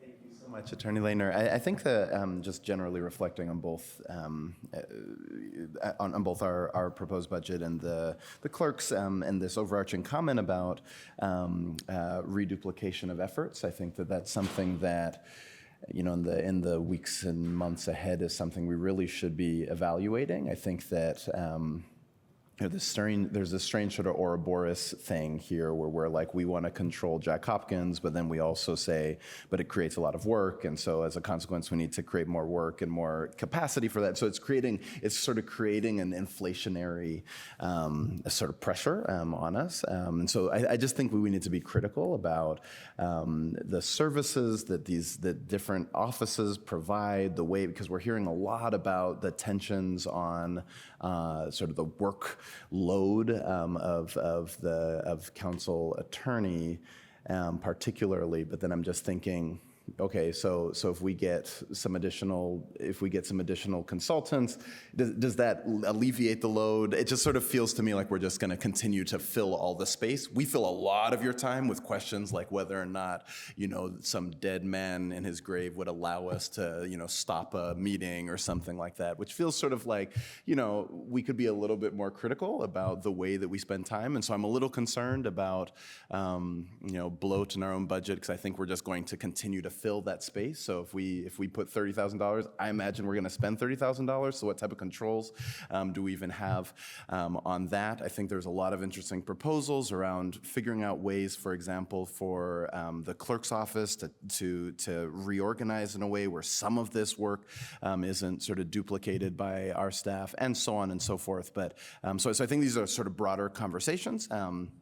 Just about sort of how we're spending resources, and if oh, I still have a minute. If our council attorney is spending this much time doing things like Jack Hopkins, then we should just figure out whether we want to control that or whether it makes more sense for it to be administered by hand, so that we're not using all of this staff time to do something that maybe could be more efficiently and, what do we say, high performing in some other context.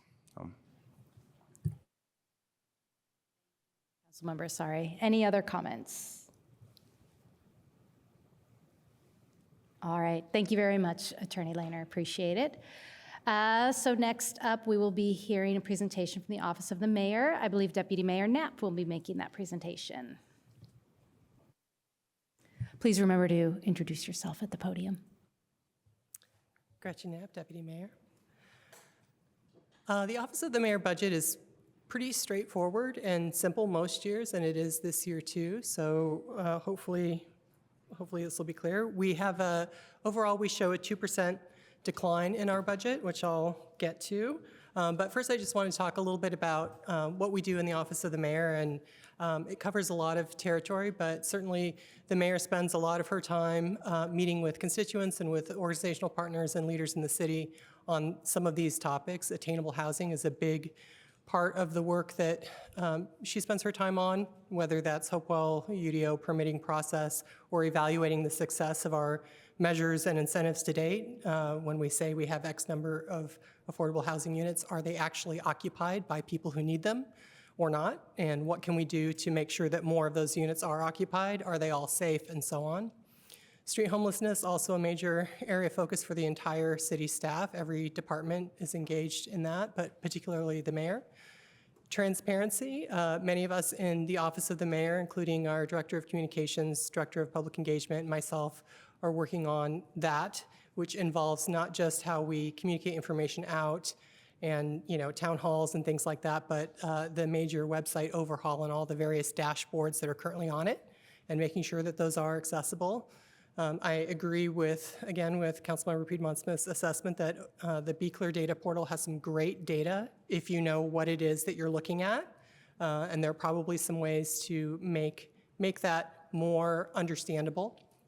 FOIA process, U-report, these are key ways that people interact with the city that we've been working very hard on reducing the timeline for responding to FOIA requests and U-report. We have a long way to go. We have more things to do to improve there. It's not just how fast do you do it, but do you give the right information? Is it helpful, and so on?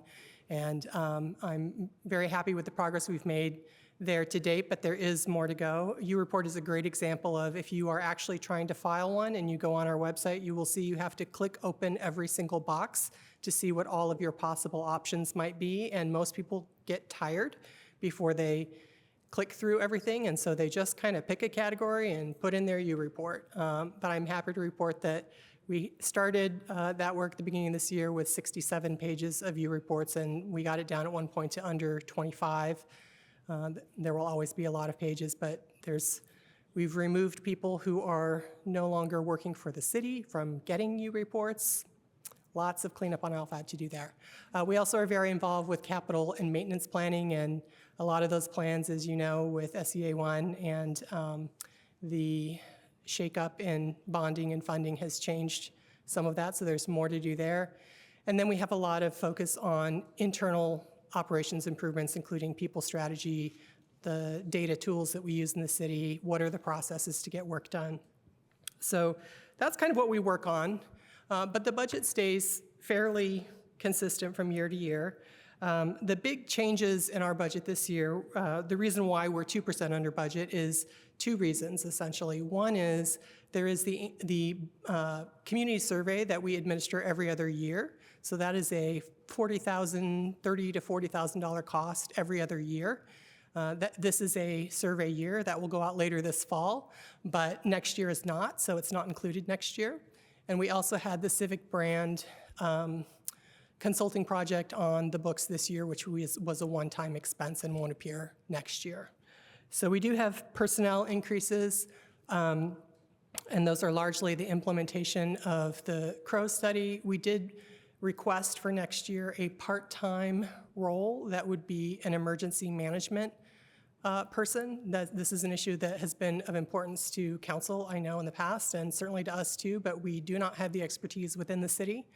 I consulted with IU's emergency management folks, and they gave us some great advice and basically said, you need a person. The county has a person.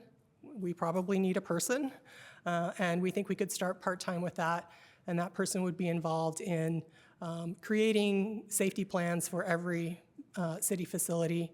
Parks already has some safety plans, so we're not starting from zero, but there is a lot of work to do, especially as we move into Showers West and make other changes. So that probably does need to be a person with some very specific expertise who spends some time on it. We've also looked at our travel and training. When I looked at previous years, administration spent around $12,500 or budgeted that pretty regularly. In our first year, we attended more conferences to see what's useful, and we've learned which ones are useful, and so we've pared that back a little bit, but that's not really the big impact on our budget. It really is the loss of that, taking out that big one-time consulting fee and not having a civic brand or not having a survey in the budget for next year, but that will come back in the 2027 budget. That's it. Happy to take your questions. Thank you very much. Any questions from council members? Councilmember Piedmont-Smith. Yes, thank you, Deputy Mayor Knapp, and thank you so much for all of your efforts with the budget book. I know that you were a driving force behind some of the positive changes. I wanted to ask about the new part-time emergency management planner. Even tonight, we've been talking about, maybe consolidating offices, maybe trying not to duplicate things that other layers of government do. But of course, the county has an emergency management agency. So how do you envision this part-time position working with that agency, and why do you think it's necessary to have a person at the city level? We did talk about whether we could hire a consultant for this role, and the conclusion that we came to was, because that would be a one-time fee, albeit much more probably. But there are a couple aspects to having a person on staff that are an advantage, and one is someone who has contact to all of the city people and city drives and building plans and doesn't need a project manager to manage the person that you've outsourced it to. So a person who's embedded in the city and can learn how different departments use the space and what the concerns are of various constituencies, for example, here in council chambers or in other areas, just to use this building as one example. But If you think of CBU, also has many facilities that need safety plans, and they have some, but we do need someone who can be deeply embedded to do that. And then, once you have a plan, you can have a plan, but if nobody knows what the plan is, then you don't really have a plan. So training, ongoing training is very important. And for that reason, that is very hard to stay on top of from a consultant standpoint. It's easier to do that if you have a person who is creating those. But we have easily 2 years of work, I could see, for a part-time person just to create the safety plans and make analyses of what kinds of investments we need to make in the actual buildings or processes and how they would work with the county. And it's possible that at some point we would determine, okay, this person does some other things too, but that's why we would start with part-time. Okay, so you imagine that they would kind of be in regular contact with the county agency, and especially during emergencies? Yes, and we already do that as a team. Public Works in particular and utilities are always, and BPD, fire, work with the county regularly on emergency management. So this would be more of a person to wrangle the rest of us that are not in those departments and make sure that we know what to do in an emergency. Great, thank you. Any other questions? Councilmember Stossberg. Up on that for just a second. Where would this part-time role be in the org chart? And of course, I put that answer on there. And It's a part-time role, and so this is a new thing to me. I didn't know last year that traditionally the city hasn't put part-time roles in the salary ordinance. So, and we discussed this after we got to, I made my org chart and didn't include a part-time role, and there was some discussion of the controller and I talked about should it be a consultant after all, went back and forth on that a bit. So it's not on the org chart. We need to write a job description. It's just the earliest ideas of, we think that's the best path forward, but there's some more work to do. Okay, so, and in terms of you kind of started this by saying that this person would be kind of a specialized person in some ways. Yes. So, but then as a part-time person, a lot of times part-time people have hourly wages, not salary wages. So what are you thinking right now in terms of the salary for that position? We would need to do some research on that because it is a new role for us. HR would need to do some market research on that. We'd want to talk to the county, especially since we're asking someone to start from scratch and not come in and kind of maintain an existing system. It's a little different than that, but in talking with the emergency management people at IU, they suggested 20 hours a week. And so we put $50,000 in the budget, assuming that that person would also need equipment or maybe something else, or maybe that's not quite the right number. But it's often retired firefighters or personnel that take on that kind of role in other places I've heard. Okay. And then, oh, no, you answered my other question. Thank you. Councilmember Zulik. Thank you for your presentation. Can you talk a little bit about the expected output on a day-to-day basis for the Legislative Affairs Specialist? So that person keeps quite busy. That person sits in on all kinds of meetings, not just boards and commissions at the city, but also at the county, watches some of those, and also tracks state and federal legislation, and keeps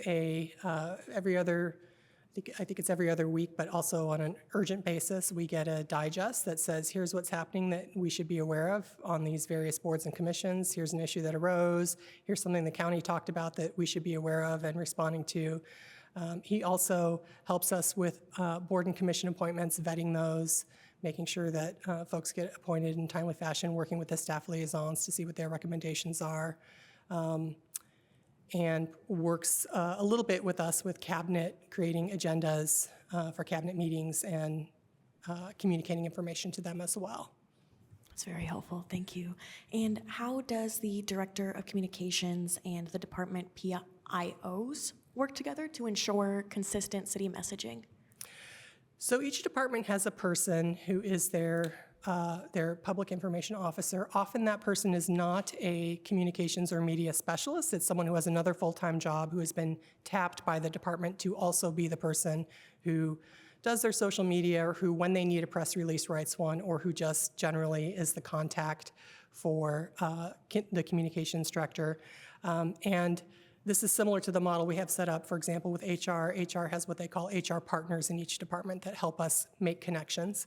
And so the main task at the moment, besides some ongoing work to vet and review people's press releases and their social media posts and give them guidance and advice on how to do that in the best way and to send them out for them, reminding them of branding guidelines and things like that, is working on the new website. And so those folks are responsible for gathering a lot of information from their departments about what they do, what kinds of requests they get from the public, what information they wish people knew that isn't out there, what kind points of frustration they have or that they've heard from the public needs to be better communicated through the new website. And so they are providing all of that information that will inform our new site next year.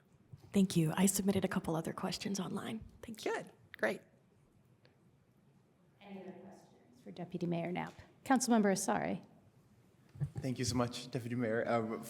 Generally interested in this question of overlapping responsibilities from the Office of the Mayor.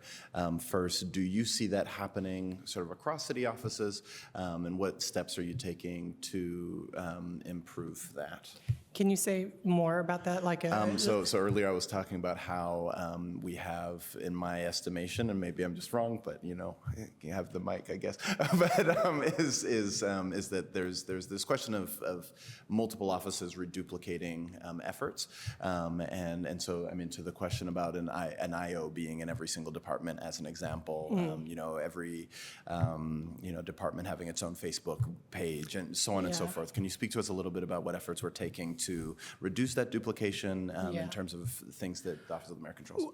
I look at it, and I think our communications director looks at it through a user lens. So we have information that we want people to know, but more importantly, people have information they want from us, and the way that we organize and sort information should be geared around the convenience and accessibility for our users. And so right now, what's historically happened over time, and this is true in lots of organizations, each department, sometimes each division, sometimes each program will develop their own social media campaign, their own social media accounts, build out pages on the website, sub-pages, and it makes it very difficult if you're a user to know where to go and to be sure that you're getting all of the news.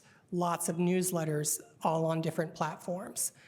There are cost savings there are efficiency savings there, but it's also just easier for residents if there is a one-stop shop where they can go to get information that's organized well. So I think everybody is working harder than they need to and less effectively to communicate information right now, and we'll wrap that up with a new website that gives some dedicated places where people can share information. You don't have to have a social media account to see what's happening at the city.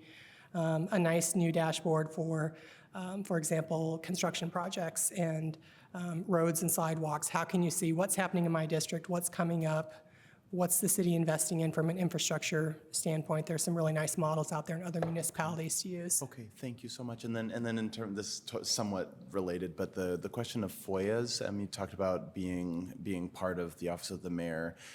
My understanding was that it was legal who dealt with those. It does. It lives in legal. And they are the first stop, but like you report, it is a system where there are places where the request goes in and then it gets sent out to the various departments who are responsible for supplying the information. And so, for example, one challenge might be HAND gets tons of requests for rental inspections, and some of the older documents were scanned into one giant PDF. So providing that information, which we have, is very difficult because of the nature of the data that HAND is working with. So there's a core problem there which has nothing to do with FOIA, but impacts their success. Thank you. That's time. Thank you. Any other questions for, for council members, for Deputy Mayor Knapp, from council members? All right, we'll open it up to public comment. Is there anybody in chambers or online who would like to make a comment? Has anybody raised their hand on Zoom? No. Awesome. And I don't see anybody moving in here. Okay, we'll take it back to council members. Any comments? Closing comments. Councilmember Asari. you. I think generally, we talked about how part of the growing pains of this transition are going to be sort of, us learning about what's going well, what's not going well, what we want to improve on. I think that this is the Office of the Mayor's budget illustrates an area where in moving forward, I think that we've made a little bit of a, and I'm sorry, I'm not speaking good, but that I think that we've taken a couple of steps back in some areas that we did really well last year, and namely last year we identified like a handful of priorities like that the mayor had, for example, and transparency being one of them, and our questions, mine particularly, were about like how do we know that we've done that well, like actually talking about, I think we had taken a step towards defining outcomes, measurable goals, and so on and so forth, and then now I sort of feel like we've taken a step back into the broader, just like, like generally we're gonna, be transparent, right? And so, that's just, just generally as we were asking for feedback on like how this process is going, I think just one thing that, that it's really easy for us, as much as we're worried about silos in the building, I think there's also sort of epistemological silos that we have that sort of, we think from a year to year, and we're not carrying on the sort of positive things from before. I know that all these conversations have happened. I know that you all know those. I'm just thinking that it's useful to hold ourselves accountable in this process, because we think about things that we prioritize. I think that we need to hold ourselves accountable to how we're following through with those priorities, so that next year we're not just having the same conversation. We're basically saying like we care about transparency as an example. I think the same comment applies to across the board to sort of all the things both that we're going to hear and that we've heard.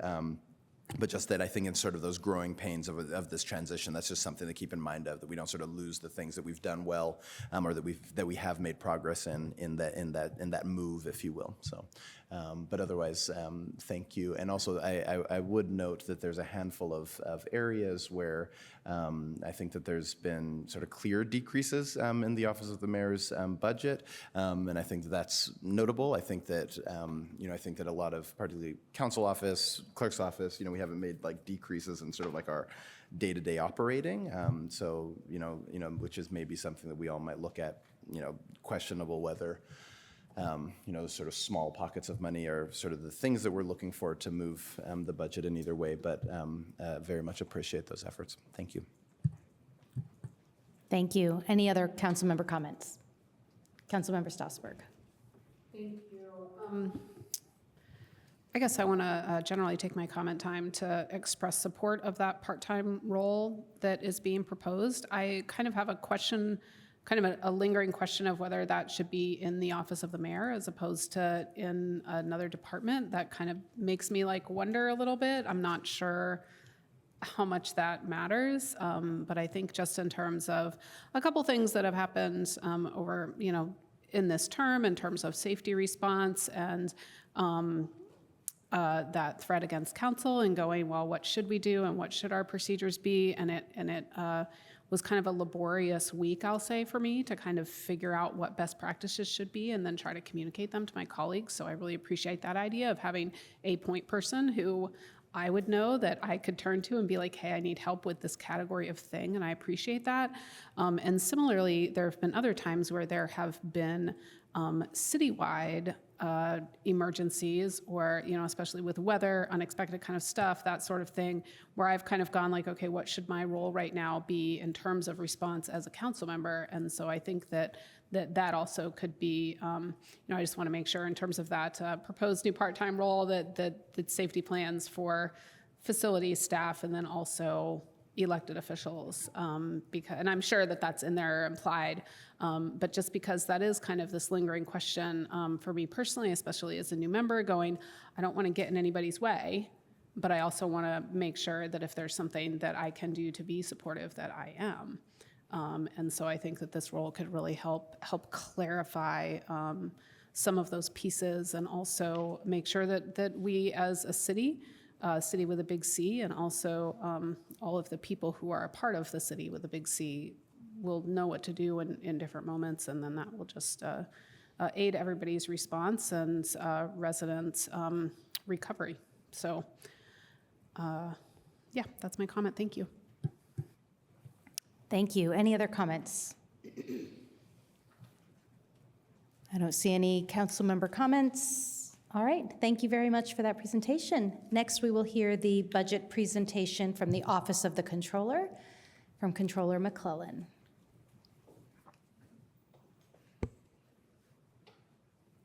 Good evening, Council. Controller McClellan to present the Controller's Office budget to you. The Controller's Office is under high-performing government. We don't deliver direct services to the public like fire and police, but we are one of the backbones of delivering services to the public by supporting all of the departments in the city. And so that is why we are in high-performing government. Some achievements that have happened this year are completing the 2023 audit. We have begun work on the 2024 audit, and we have started to implement priority-based budgeting in efforts to help streamline the budget process. 2026, we are looking to immediately start standardizing our procurement and purchasing procedures. We need to streamline the reporting of our federal awards that is part of our audit. And we need to start monitoring our budget immediately in 2026 and looking at 2025 actual expenses to get ready to budget for 2027 with our reduced revenues. So we do have some revenue ideas for the upcoming year. Municipalities can pass a municipal wheel tax and surtax. That will add funds available to the street department for road funding. We need to do an increase to sanitation rates, and that would come to council. Sanitation has been working on what they would suggest that would be to cover costs. And parking is going through a very comprehensive feasibility study and rate study right now. They will also come to council with suggestions for what the rates should be. We need to analyze our user fees and fines and violations and how those line up with the services being provided and the severity of the things that we are fining for. We don't want to penalize people too much, but we do want to deter the action that we're actually trying to deter. And it's a very philosophical discussion. Do fees and fines actually do that? That's not a discussion for tonight, but that is an idea of something that we could look at. And then overall, our overall revenue is heavily dependent on people living here because if they live here, no matter where they work, their local income taxes will support the units in this county. And so the more people we have living here and working here, the better. Lit will still continue to be a huge part of our revenues, and it's one that we actually do have control over through economic development and housing. Did I miss something? No, property, yep. All right, so in the controller's budget, let's see here, made a mistake. I submitted these slides before I entered in what my numbers actually were. So that is my mistake. I wondered, hang on.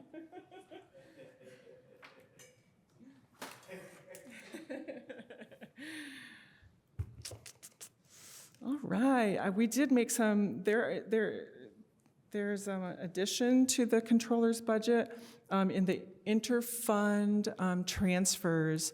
I moved some transfers that we had been doing in other departments' budgets into the controller's budget because we do those transfers, we manage those transfers. It wasn't an increase in actual money transferred from the general fund to the other funds. I just moved them into the controller budget.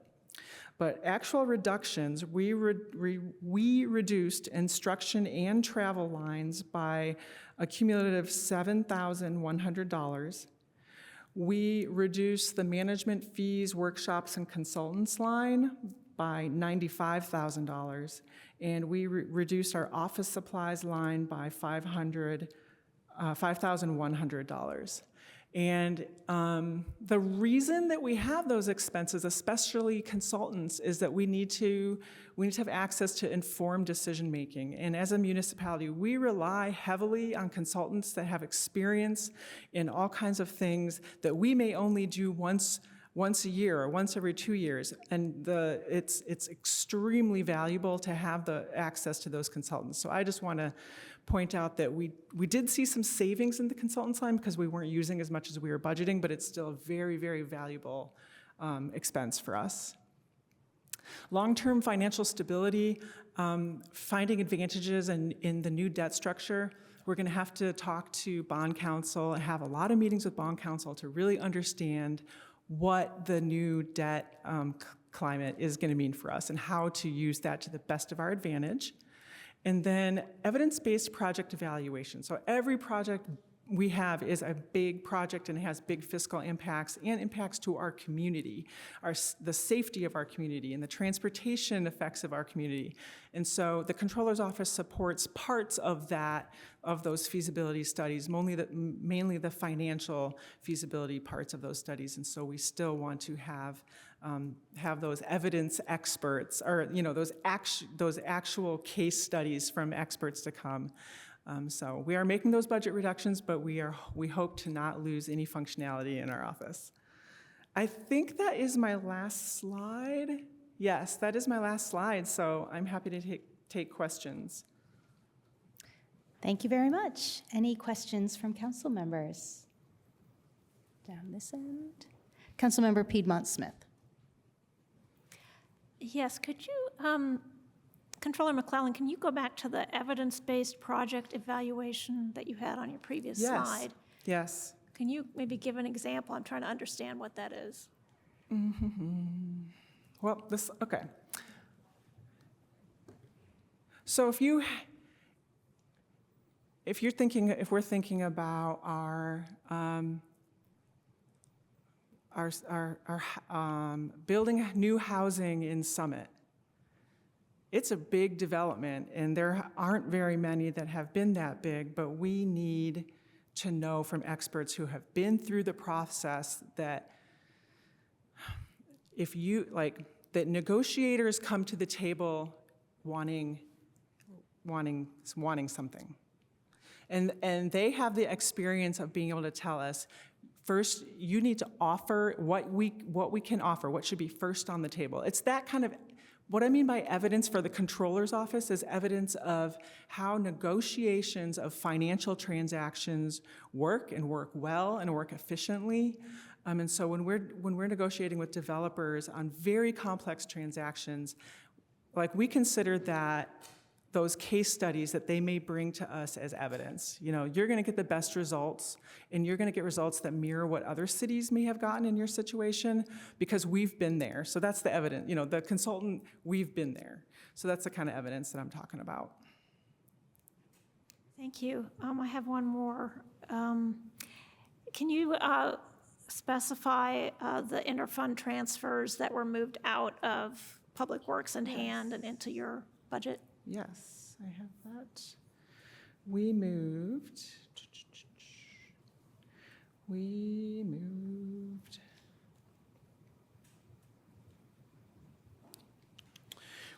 the Jack Hopkins fund transfer of $500,000 from hand to the Controller's Office.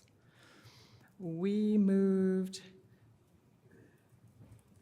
the Alternative Transportation Fund. The Sidewalk Committee is funded by a transfer of $500,000. That's in our budget.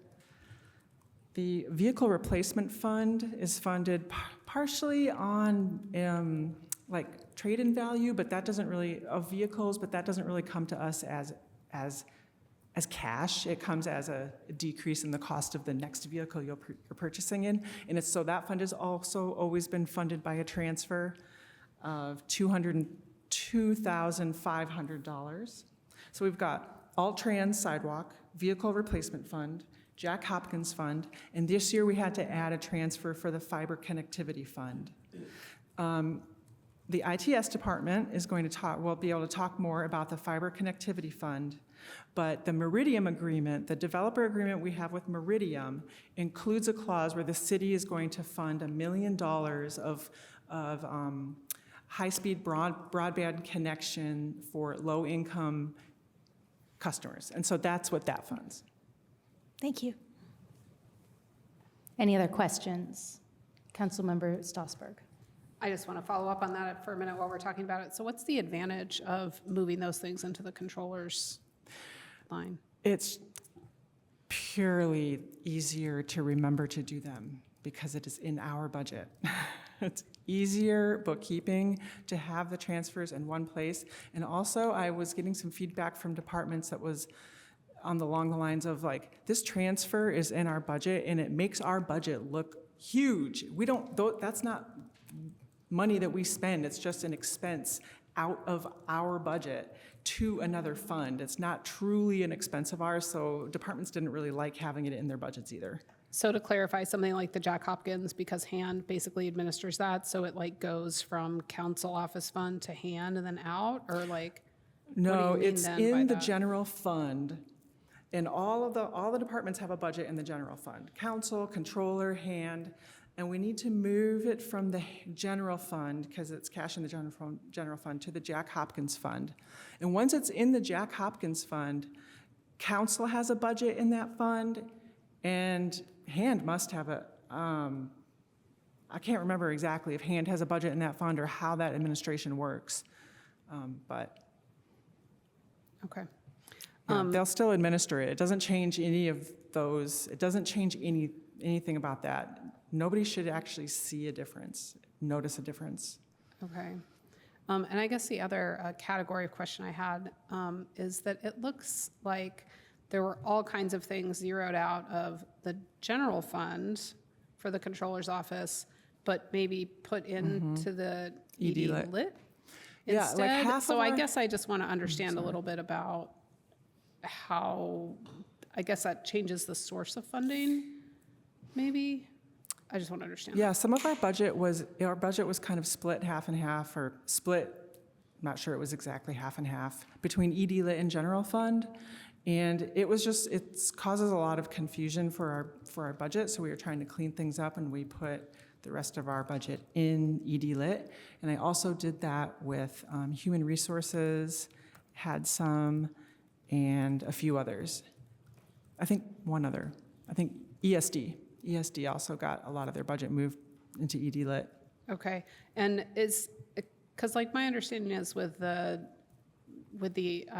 SE1, that then the ED Lit's gonna, are we gonna keep ED Lit, or is that gonna disappear? So is this just like, we're just gonna have to change funds again at some point when ED Lit Yeah, we would have to disappears? change. We would have to move it back to a different fund, definitely, by 2028. Okay, thank you. You're welcome. Any other questions from council members?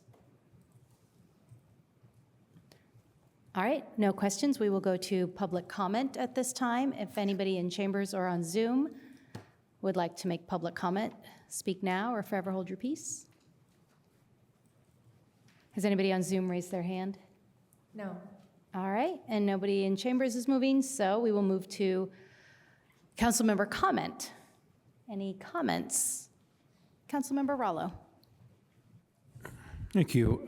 Thank you, Controller McClellan. And I don't take issue with your budget whatsoever, but I did want to react to a comment that you made, which is that increasing housing development and increasing development in the community would add more tax revenue and therefore is a good thing. And I want to push back a little bit to say that, of course, we know that running a city isn't cheap.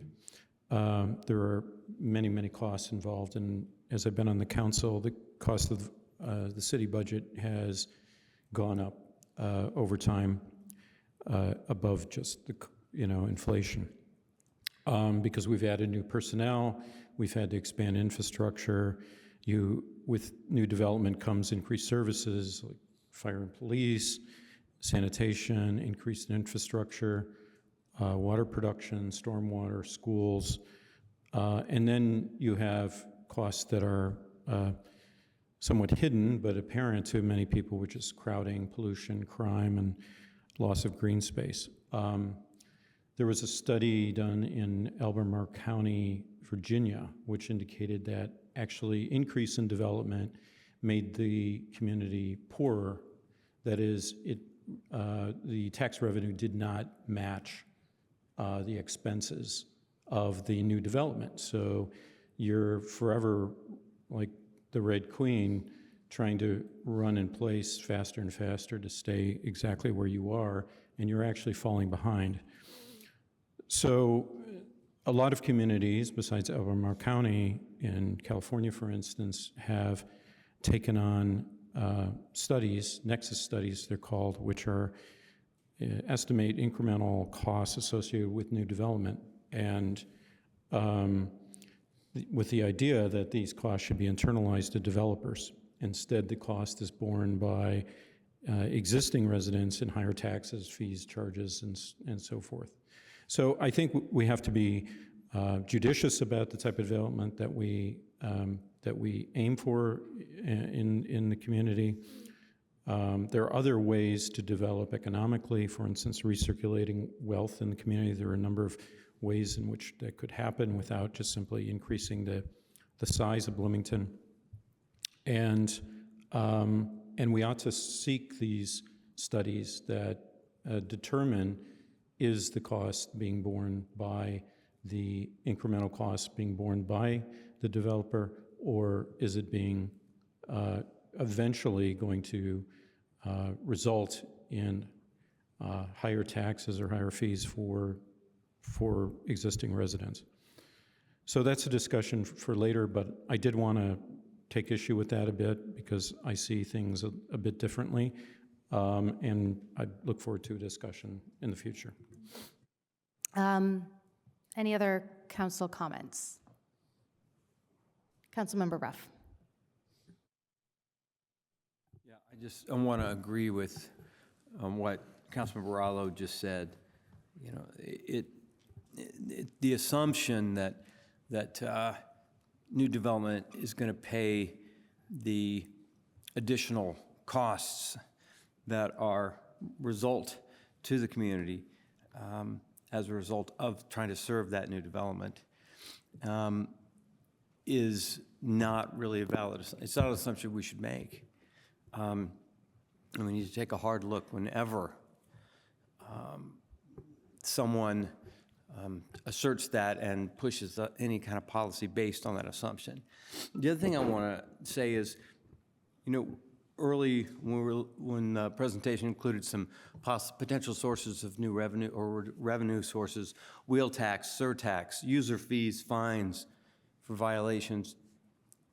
I just really want to emphasize that any new sources of potential revenues like that really we need to be sure they're not regressive, that in any way possible we can make sure that those folks who are most impacted by having to pay those kinds of costs, it's disproportionate, and it's just going to contribute.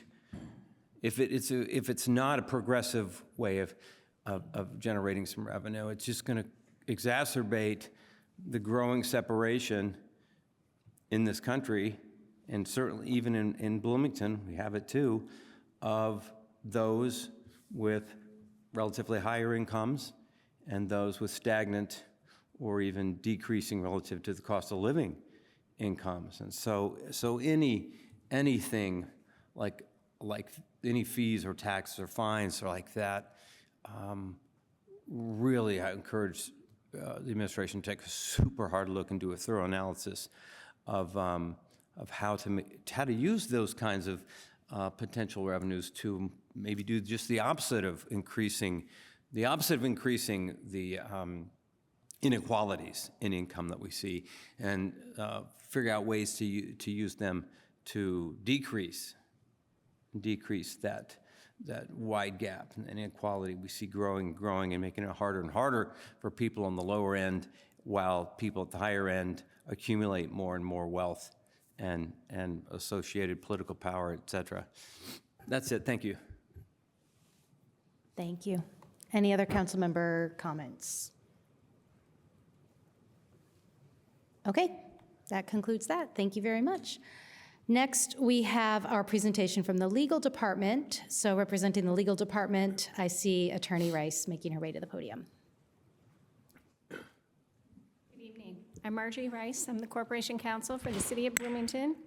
And I'll go through my slides first and then talk about my numbers, my budget, which are frankly not very exciting. But so we'll hopefully focus on some other things first. If we could go to the next slide. Oh, I have the clicker. Okay. Fancy. Okay, great. Ooh, I'm in control. I love that. Thank you. The legal department is outlined by statute in the Indiana Code. So I always like to joke, it's a little legal joke. I say a second-class city, a legal department for a second-class city is defined and described in Indiana Code 364912, but I consider us a first-class city. We are really not by statute. We're second class, but we're really first class. But anyway, our duties are prescribed by statute. So we manage litigation. It really says manage all the legal affairs for the city.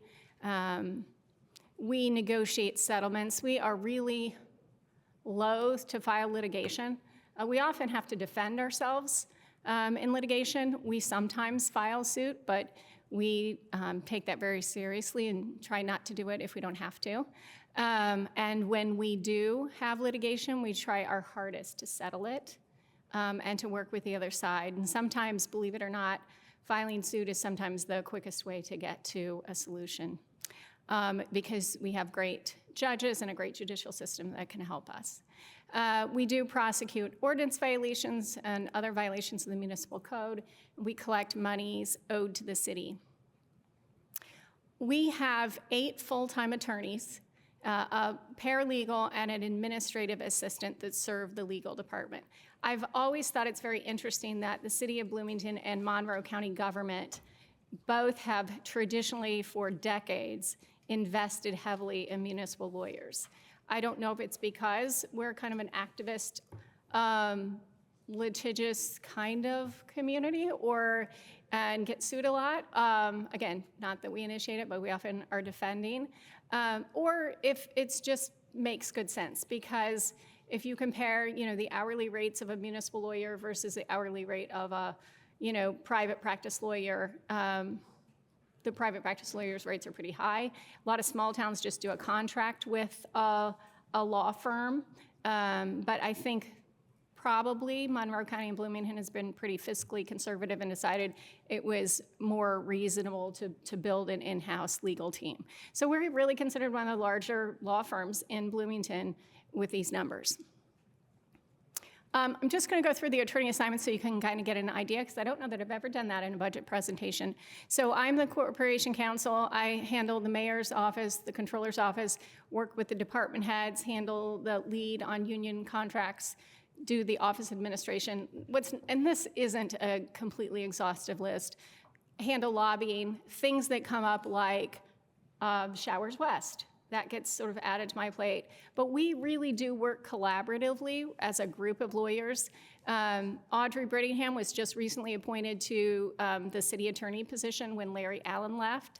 She handles human resources, is assigned to public works, and economic and sustainable development. Now, we've switched assignments, and we periodically review these depending upon people's interests, whether we want to cross-train, and whether or not somebody's schedule changes. For example, we had somebody who has a young child, and Board of Public Works meetings were getting to be kind of a lot, in addition to like Animal Commission meetings were also evening. So Audrey volunteered to switch and take Public Works, and so we made a switch in that case. Chris Wheeler has been here. I hired him the first time I was here as Corporation Counsel, and he has stayed. He's a great lawyer. He handles utilities, which is a big job. He handles the Board of Public Safety and our new Fire Merit Commission. He also loves litigation. So he's, I don't want to say he's an odd bird, but because, there are people who love litigation, but he's good at it, and he's very thorough, and he really leads. We have a litigation team that gets together every Wednesday and goes over our cases. kind of any updates where we're at on stuff. Every Wednesday we do that, and Chris leads that.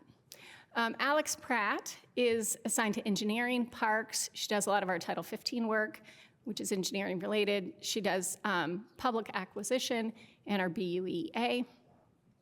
Anna Holmes is a new attorney. She and Enadina started actually on the same day.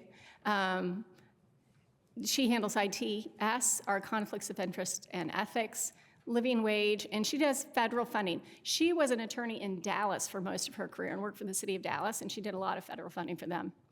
Enadina is born and raised here in Bloomington, went to IU Law School, went out to Vegas, and was a police officer for a little bit. So when she came back and we were able to hire her, we assigned her to police. She likes that, and she also does fire and planning. She's also somebody who enjoys litigation, planning. You get your share of litigation. Taylor Brown was in the mayor's office, and once he passed the bar, we hired him. He handles our public records requests, and he is assigned to risk. He has a background in emergency management, so he's good at risk. And then Dana Kerr, also, he's our newest attorney who was hired. He's practiced law here in Bloomington for a while, but he is handling RDC, which he had some background on, CFRD, and transit. Transit, by the way, is not a city department, but we provide legal services for them through a contract. A huge, and I'm sorry about the spacing on this one, 654 should be over to the left a little bit. But anyway, year to date, I know that bothers me.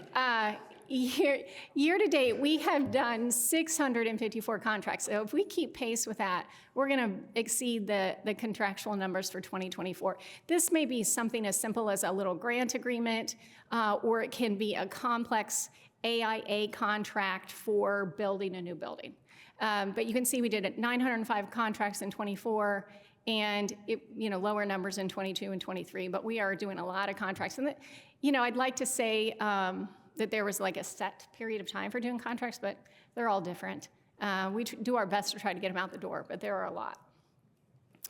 I wanted to give you some information about public records statistics, and I think this goes to some questions that Councilmember Asari talked about with transparency. Year to date, we have had 358 requests.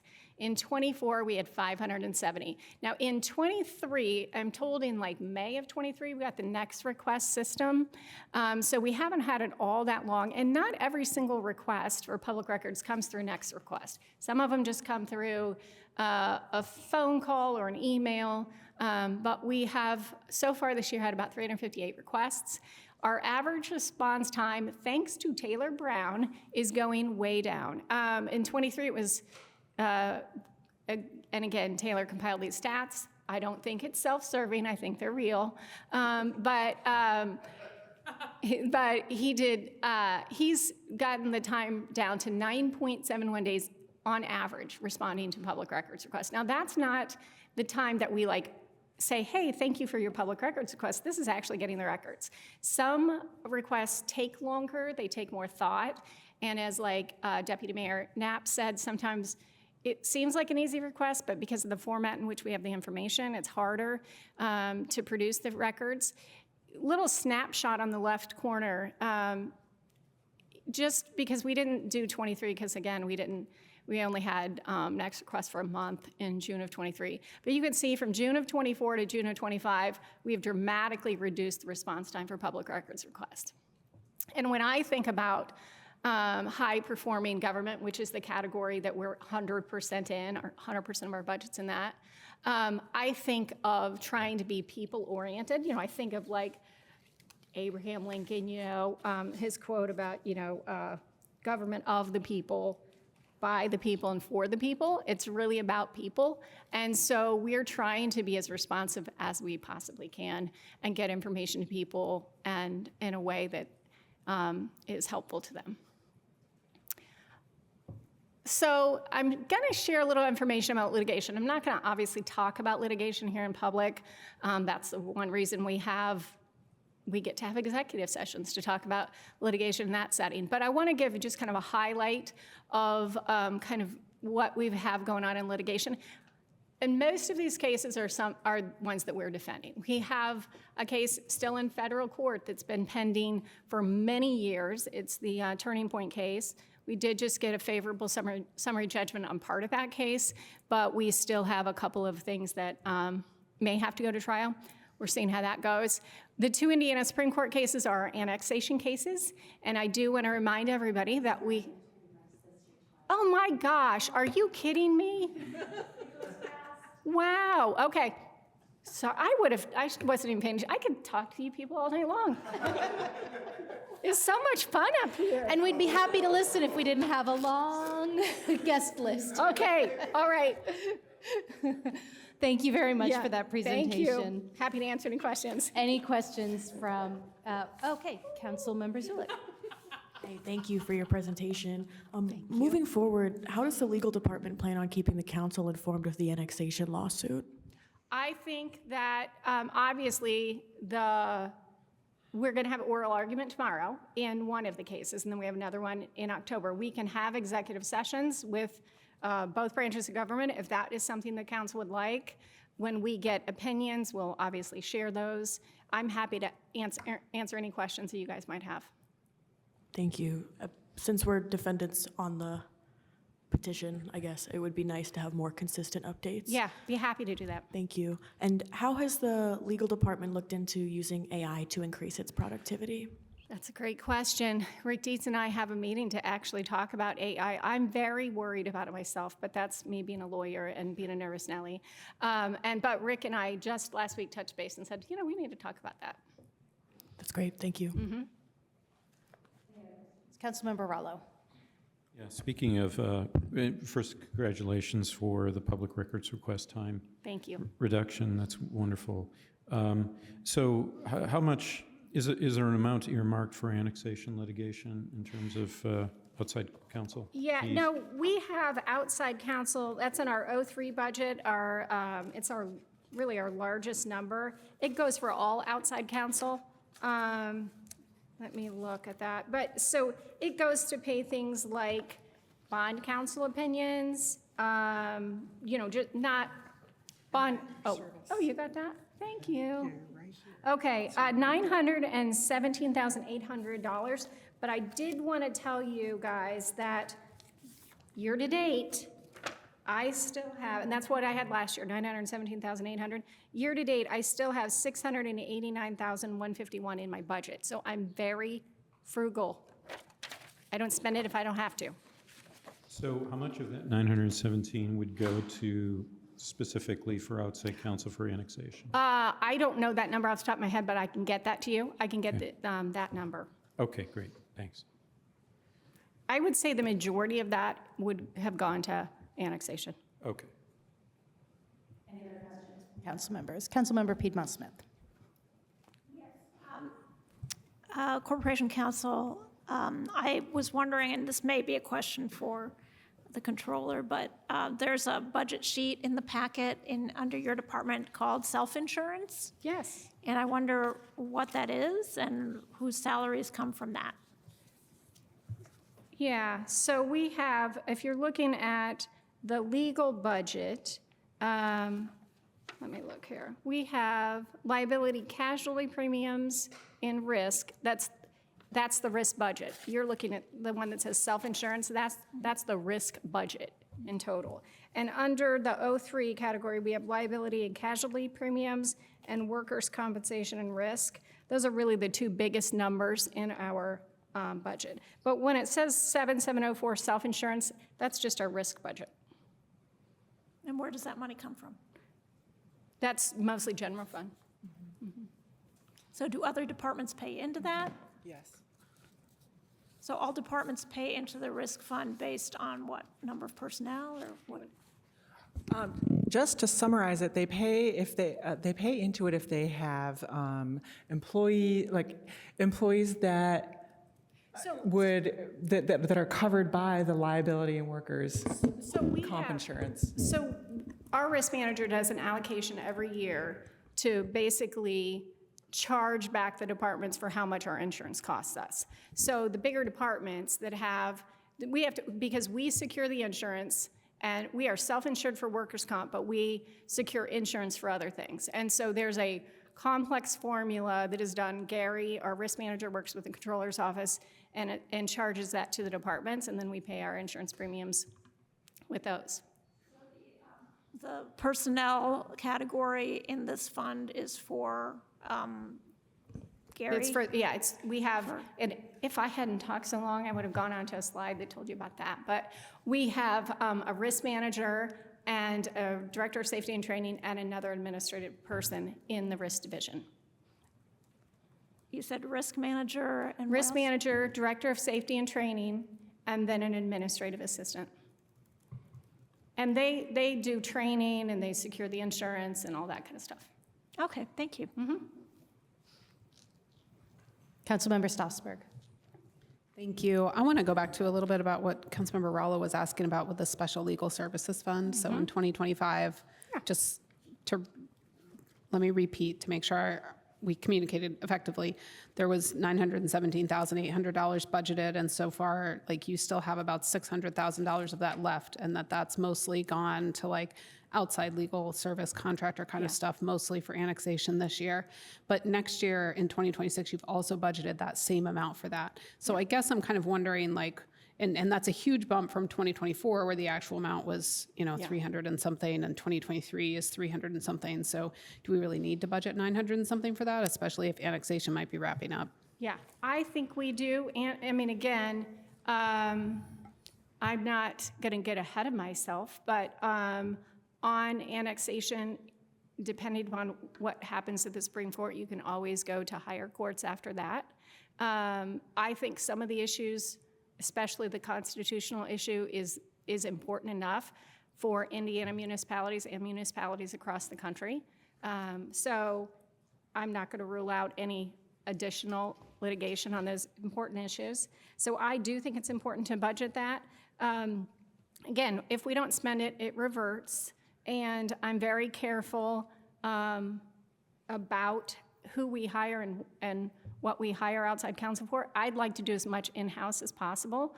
Obviously, we already had outside counsel going on annexation, and annexation is a really unique issue that you pretty much need a specialty lawyer for, just like bond counsel.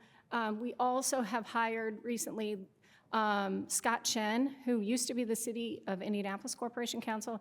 He's with a law firm, and he's helping us with some convention center related issues and negotiating some matters there. So it's good, like much like the controller said, it's nice to have those funds when you need it for expertise. It's a very, we have a very complex, large city. I like to have that amount in there just in case I need it. If I don't have to spend it, I certainly won't. But given the kind of complex cases we have pending, I think it's important to have it in there. Okay, thank you for that information. Any other questions? Okay, I don't see any other questions, so I will open it up for public comment. Thank you. Anybody in chambers or on Zoom, please make yourself known if you would like to make comment. Anybody on Zoom raising their hand? No. No, and nobody here in chambers looks interested, so, okay, we will move back here to council comments section. Anybody have comments? Councilmember Stossberg. Thank you. I just want to talk again about that contractual legal services kind of category that we just talked about, because partly because this budget adds up to $30,000 into the council budget for similar sorts of things, though it's also expanded not just for outside legal services, but also for assistance with deliberation session stuff and training stuff. And so I just want to point out that, if we think right now about having $30,000 in the council budget for this category of thing, we have over $900,000 in our legal department budget for this kind of thing. So I just wanted to state that and put it into perspective. Not that I'm challenging either one of those numbers, but just that I'm kind of putting that what is a council office increase into a little bit of perspective in terms of what city legal supports and has been doing in terms of sometimes needing outside resources for specialized assistance with various things. So thank you very much. Thank you, Attorney Rice for your presentation. Any other comments? All right, that wraps up this section. Thank you very much. So moving on to the presentation from Human Resources Department. Presenting for Human Resources tonight is Dr. Paycheck.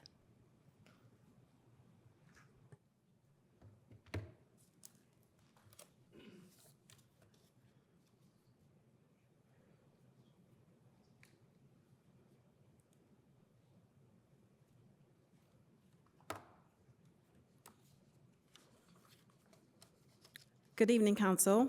My name is Shar Paycheck, Director of Human Resources.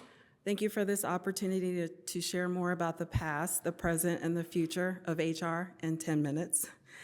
HR supports city employees and departments by creating policies and programs to help employees succeed. We provide guidance and tools to help managers lead effectively. We support the full employee cycle from hiring to exit. Our role is to keep systems running smoothly so the city performs at its best.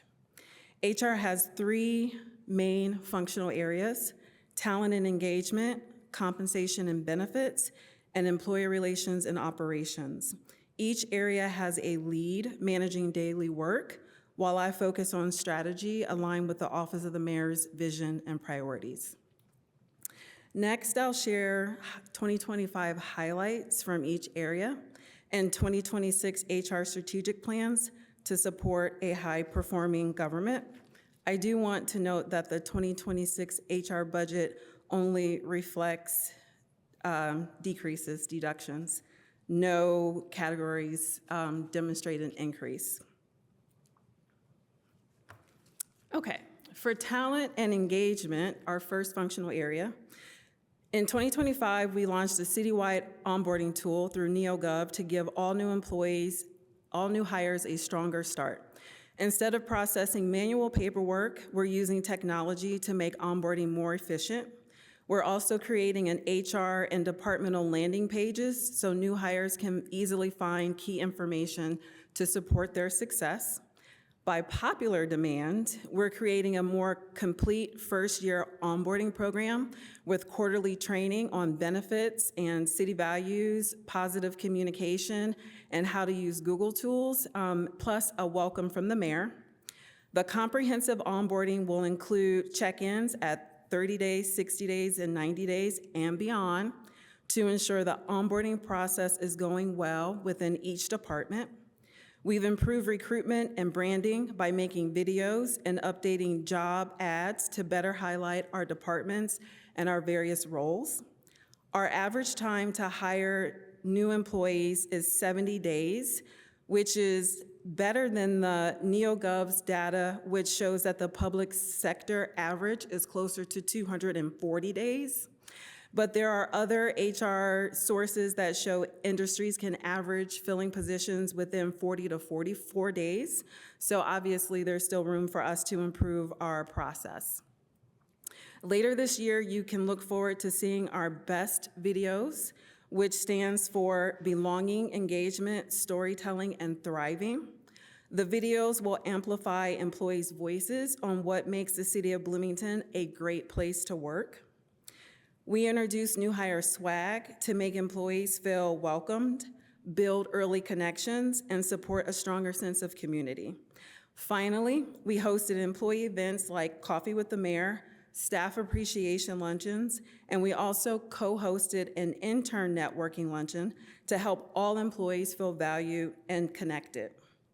For high-performing government, the talent and engagement team is thriving and has really stepped up this year, especially by taking on special projects to support classification and compensation work and helping to see them through to completion. I'd like to build on that momentum by having these teams give more hands-on support to departments so we can keep improving how talent is recruited, hired, onboarded, and engaged, all using best practices. Some highlights for compensation and benefits team. We completed the civil city salary study for nearly 400 employees. Those grade and step adjustments were made using updated and consistent policies. As a part of our ongoing AFSCME contract negotiations, we're working with consultants to review union positions. This will help us build a pay structure that is manageable, data-driven, and aligned with best practices so we stay competitive and show that we value AFSCME employees. On pay transparency, we know not everyone agrees and fully understands with what we have implemented so far, but we followed a consistent process, we've used expert guidance, and we base our decisions on data. We continue to be open to more conversations and want to bring more voices into that process. This includes a deeper look at how we write and review job descriptions, which is connected to our 2026 goals. On benefits, we focus on helping employees understand and use what's available. We held a benefits fair, hosted an HR town hall, and now we offer regular briefings with HR partners and employees. When employees understand benefits, they use them more and they stay more engaged, so this helps us attract and retain talent.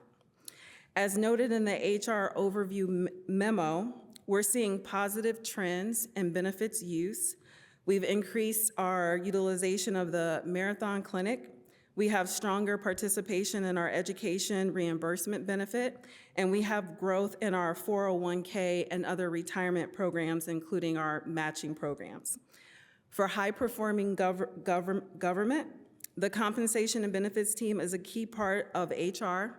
It's responsible for total rewards, so that includes pay, benefits, and all other incentives. To do this well, the team needs the right mix of skills and technology. With one open position and some upcoming transitions, I'm still working through how to best structure that team.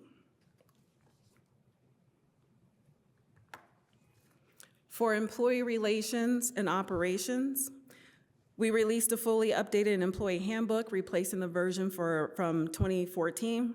The updated handbook reflects staff input and focuses on clarity and accessibility. It's now online with a feedback tool where employees can submit questions or concerns. Subcommittees provide input when policies need to be reviewed or updated. In partnership with Invigorate HR, we piloted a project lead for 30 managers to have training focused on communication, coaching, trust, and accountability.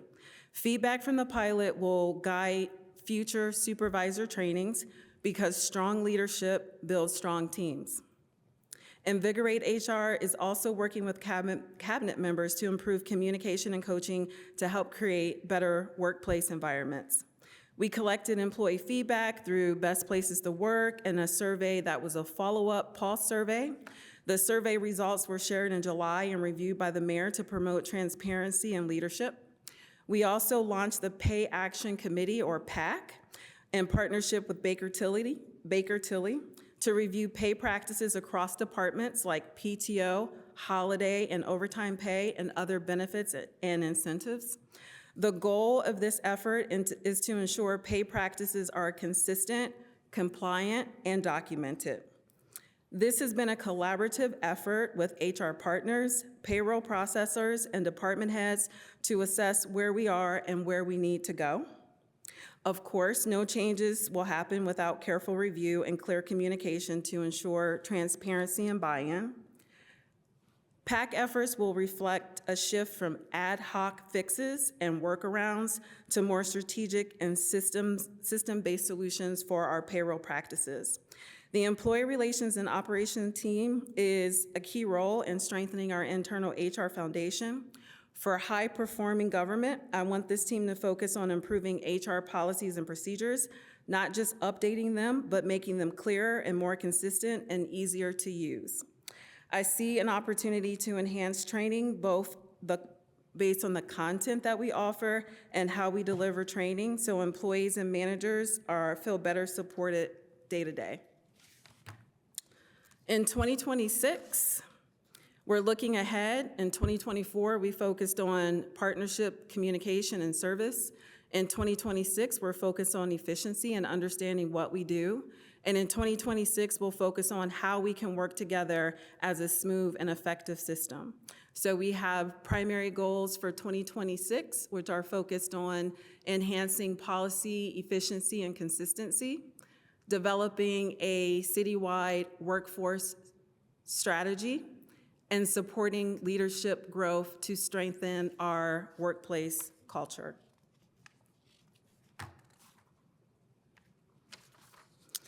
To wrap up, we made some real progress in hiring, compensation, benefits, engagement, and leadership, but there's still more to do. In 2026, we'll focus on applying what we've learned to build effective systems for HR departments, employees, and overall City of Bloomington residents. I hope this presentation shows HR's commitment to supporting high-performing government, and I'm happy to answer any questions you may have. Thank you very much, Director Paycheck. And any questions from council? Councilmember Zulik. Thank you for your presentation. Could you talk about the utilization rate of the Marathon Health Clinic compared to how many people are eligible? So we're still working on that, but we have seen some improvements. When we first started, we had some challenges because we went through a merger between Everside and Marathon. We also did not have the hours available for the clinic when we first opened it, but we are improving how many employees are participating. I can follow up with you to get you some specific numbers on how that has actually increased, and I think I have some more details in the budget memo as well. Great, thank you. And I submitted a question on the same question on the website, so thank you. Okay. Thank you. Any other questions? Councilmember Piedmont-Smith. Yes, Dr. Paycheck, in your memo, you said that part of the savings in Category 3 was from discontinuing the educational reimbursement benefit because of low return on investment. Can you talk a little bit more about that? So it was more of a right sizing, I think is fair to say. We had a significant amount of money budgeted even previous to me coming into this role, and we reduced it specifically to be more aligned with how much that benefit is utilized. So it was a reduction, but again, it's more of a right sizing to make sure that we only allocate as much to that program as employees are using it, but also giving us the opportunity to increase education and awareness. So we hope to continue to increase utilization. $80,000 reduction, so how much remains for next year in that fund? I'll have to follow up with you on the answer specific to that question. I know thus far this year in 2025, we've used approximately $20,000 for that program, but it's reimbursement based, and so as more education and courses complete, then we will receive requests for reimbursement. I think the answer to your question is 30,000 is left. Okay.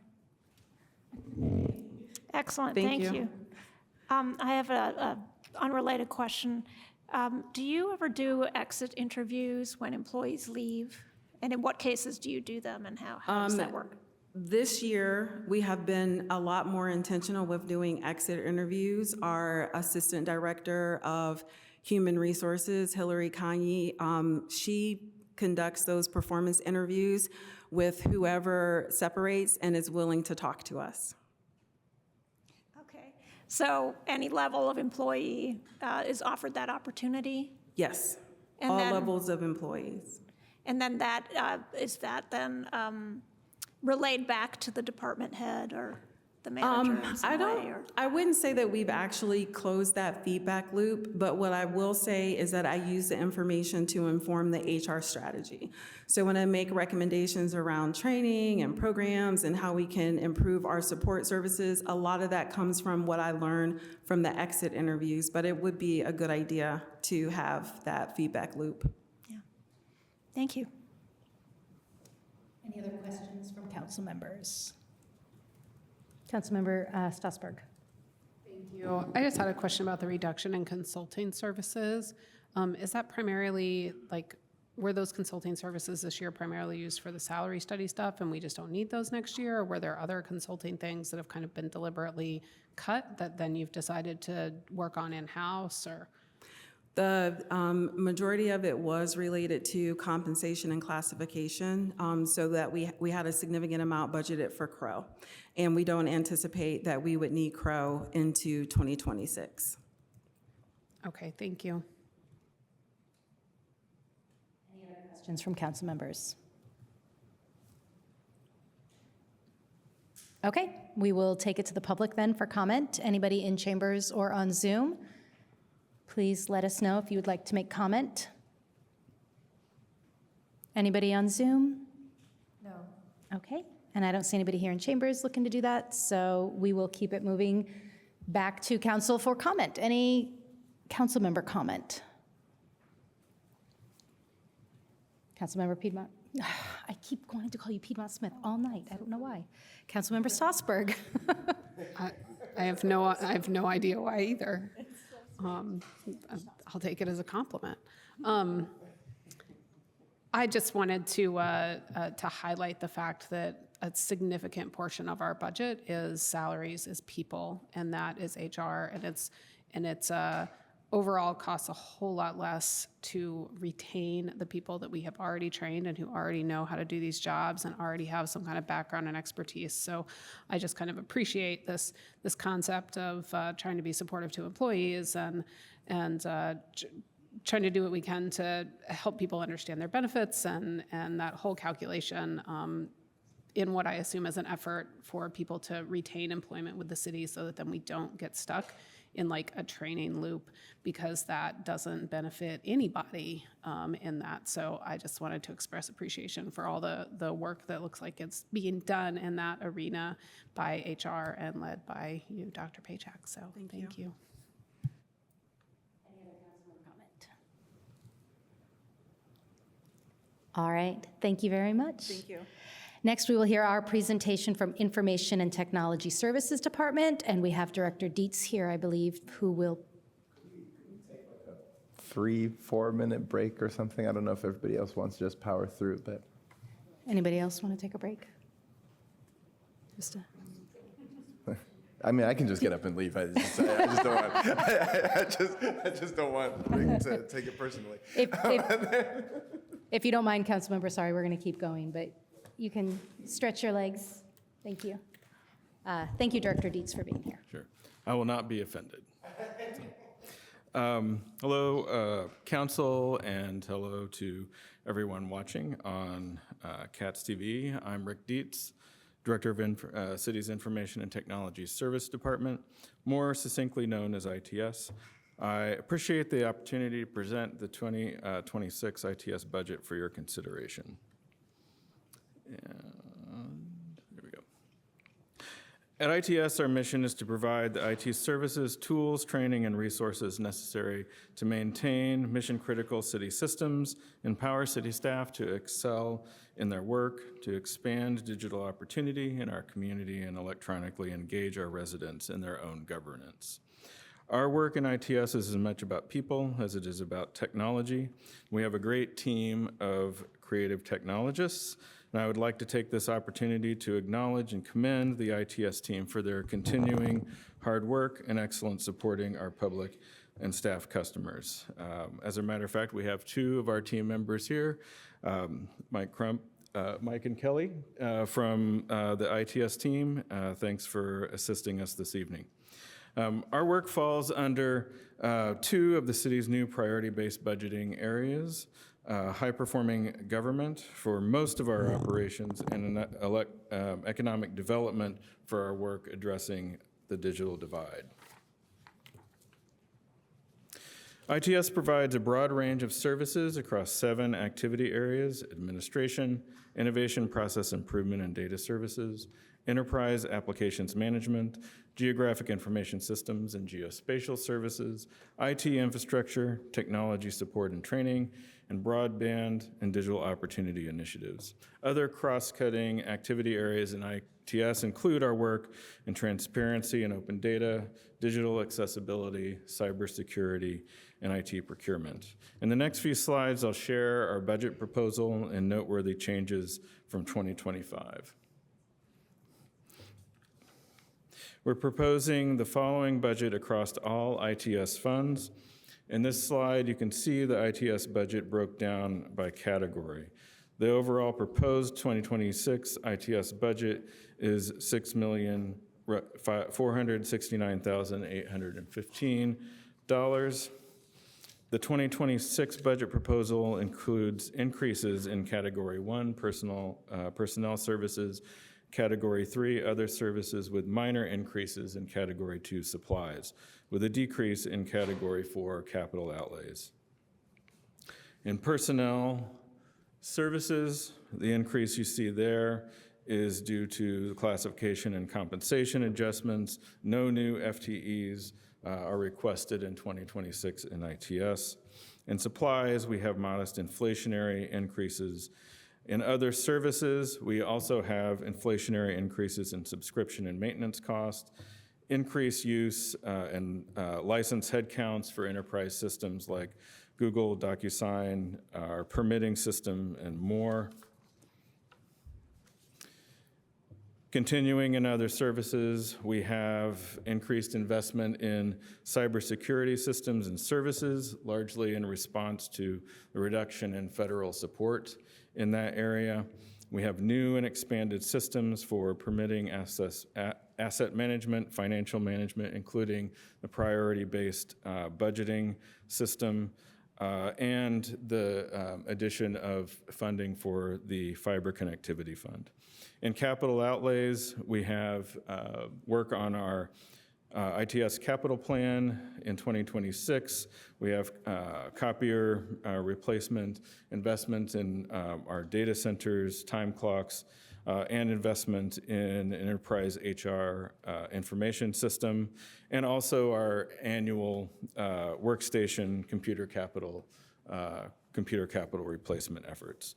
Next, we'll discuss a few of our major work areas and challenges. They include transparency and accessibility, broadband and digital opportunity, cybersecurity, infrastructure, and facilities.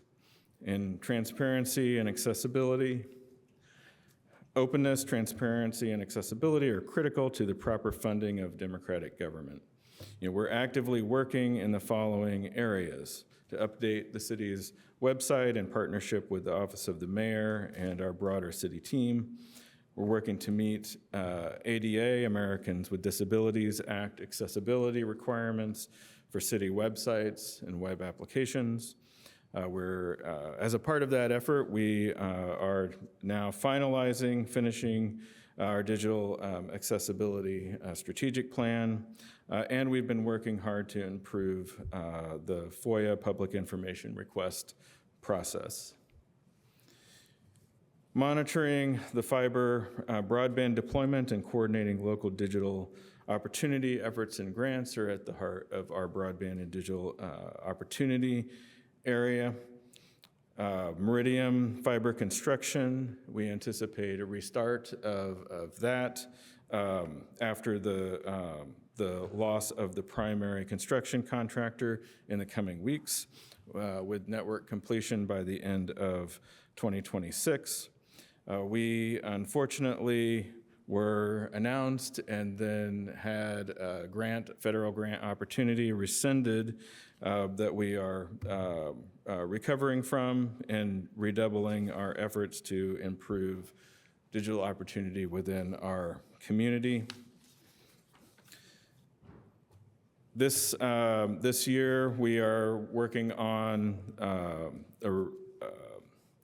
a update of our digital equity strategic plan and survey.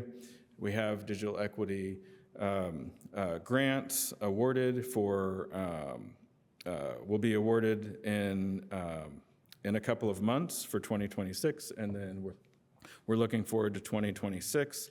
And we're continuing to support our local digital opportunity coalition.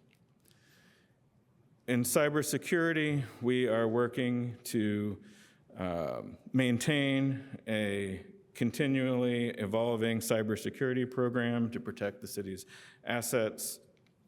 That includes staff training and testing, the rollout of multi-factor authentication deeper within the organization, doing what we can to address the pullback of federal government funding for local government cybersecurity efforts, all the while under threat from external actors. In infrastructure and security, we need to ensure that our systems continue to work reliably to support public safety and the continuous operation of the city. Support police, fire, the West Showers, and other facility projects, invest in the IU data center, and carry out the elements of the ITS capital plan in 2026. Other challenges that we are working on are increasing demand for services, responsible application of new and emerging technologies, and funding uncertainty. We'll go ahead and move on to some of our budget changes that I want to highlight. We budget for a number of different funds, in ITS. The notable changes that I want to share with you are a shift from the general fund to ED Lit for community access television services, and Category 4, our capital outlays that were in the general fund. We continue to see a decline in the telecom non-reverting fund revenue that comes from cable TV cord cutting. The funding for the fiber connectivity fund that was mentioned earlier is also a new item as well. And then I want to bring my presentation here to a close by saying thank you for your consideration of the 2026 ITS budget. We look forward to helping city staff meet their goals and potential with technology, tools, and support in 2026. And we appreciate the opportunity to serve our sister city departments as well as the Bloomington community. And with that, I would be happy to answer any questions that you might have. Thank you. Thank you very much. Any questions from council? Councilmember Zulik. Thank you. With the revamping of the website, are there any plans to make a U report available in the form of an app? And if not, what would the lift be to make that work? We had previously, this goes back a number of years, had a freestanding native app for U report. We now have it as a web application that scales to mobile devices, so all of the functionality that would be in a native Apple or Android app are available through a web browser interface on your device. Thank you. Any other questions? Councilmember Asari. Thank you so much, Director Dietz. So within the budget book that we've received, ITS is one of the largest increases, which got me thinking about whether or not there's been conversations about how we might leverage some of the investments that we're making to either create efficiency gains in other places across the city, but also whether we've looked at models for revenue producing through ITS. I'm thinking particularly with our shared investment in fiber, for example. Like, is there some eventuality in the future where we might generate some revenue with some of the activities that we're doing? Thanks for the question. On the revenue side of things, we have not looked at a lot of revenue opportunities because I think largely they're elsewhere in the organization. It is possible there could be some opportunities within the context of our existing fiber infrastructure, but they're, other than the Meridian project, there's not been commercial interest in utilizing our excess conduit, for instance. But let's talk about those opportunities. I think they're worth exploring. On the efficiency side, we have a number of investments. So one which seems maybe a little bit of somewhat contradictory, but we have increased license costs for a number of our applications, including including our permitting system. Right. But the internal users for that are bringing permit processes which were paper-based, and inefficient into a structured system, that is much more efficient than previously. So there's a little bit of an offset cost for those investments. We are investing in efficiency, but sometimes those savings are occurring outside of the ITS budget because they're in enterprise applications. Mm-hmm. I don't have much time, so I won't. I'll ask to follow up by online. Thanks. Councilmember Rallo. Mr. Dietz, could you describe in some detail about the FTE that you are in need of? The new hire. Oh, I'm sorry. There's no new FTE requests. Oh, there isn't in ITS this year. Oh, I thought you listed in your slide deck that I must have misunderstood. Okay, good. Thank you. Oh, I've heard from my support team that there is a typo in the slide deck, but I can new FTE. Oh yeah, so there's no new FTEs. No new. Yeah. So now just think about how much you've saved. Extra new. Yeah. New. Shiny new. Thank you. We won't object if that's what you're proposing, but no. Any other questions? Councilmember Piedmont Smith. Yes, Mr. Dietz, in your memo in the budget book, you talked about in the capital line investing in time clocks. Mm-hmm. Can you describe what that is? I know what a time clock is, but why is that in like a capital line? It seems like the time clocks I'm familiar with are all like web applications. Well, we have a number of time clock hardware that are placed in various places within the city. Their primary usage is in areas where there are where we have a lot of union employees that are clocking in and out, and so the hardware for that we need to make sure is is secure and effective and reliable. So are these like old-fashioned time cards? No. that get punched? These are electronic devices that utilize city IDs, that scan and then take in a clock in or clock out action, based on use of the city ID. Okay. So it's, the IDs are scanned. Okay, I didn't know that. And then another question is, you mentioned, let me find it here, that there's an increasing demand for services from ITS.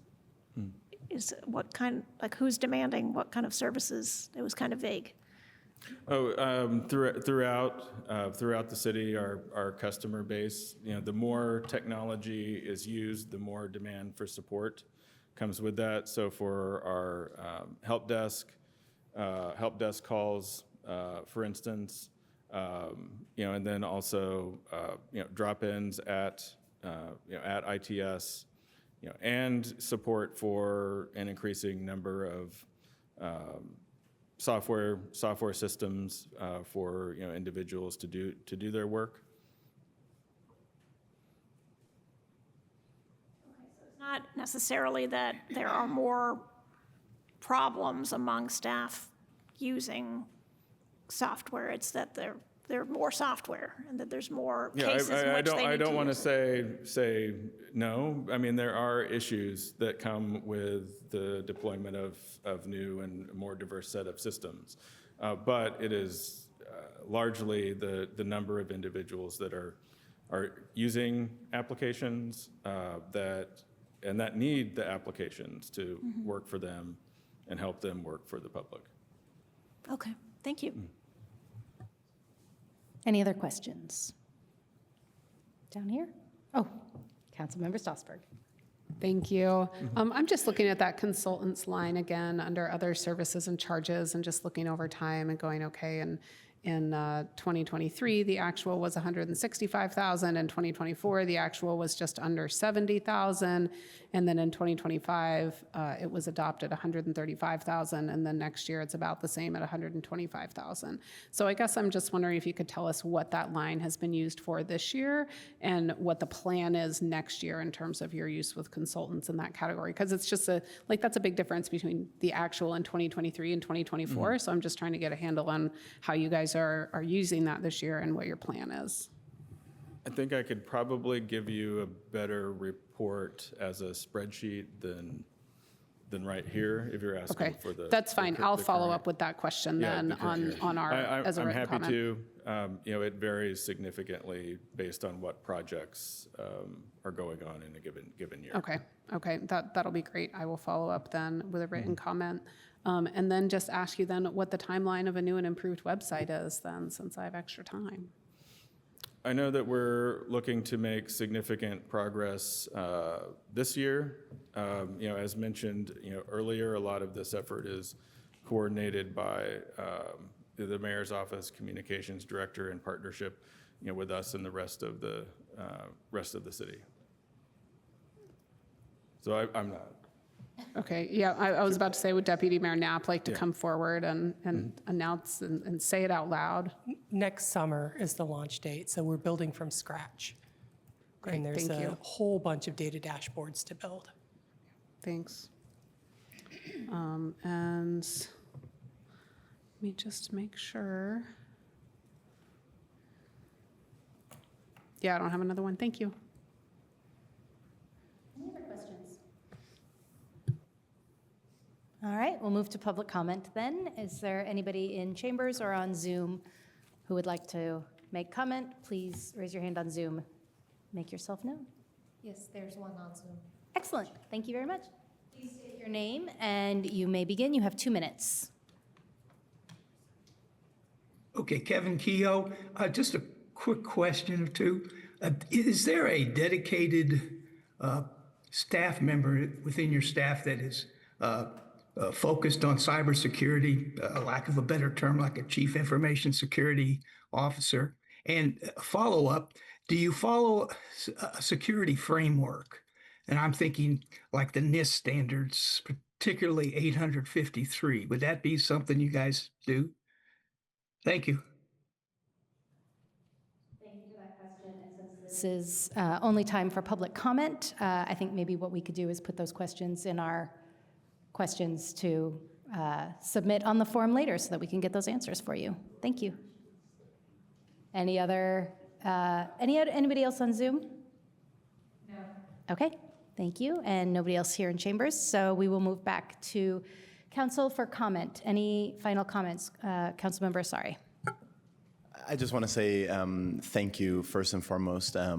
Somebody who, I spend most of my professional time thinking about and studying local governments, particularly investments in IT, decision-making around things like cybersecurity, especially in low-resource context. And I can say, having worked with you all in so many other contexts, how I think incredibly impressed we all should be and happy and proud of our ITS department. So thank you for your leadership and the amazing work that you do. I'm very excited to see the increased emphasis on cybersecurity. The one thought that I have, and this sort of got at my questions, and I think that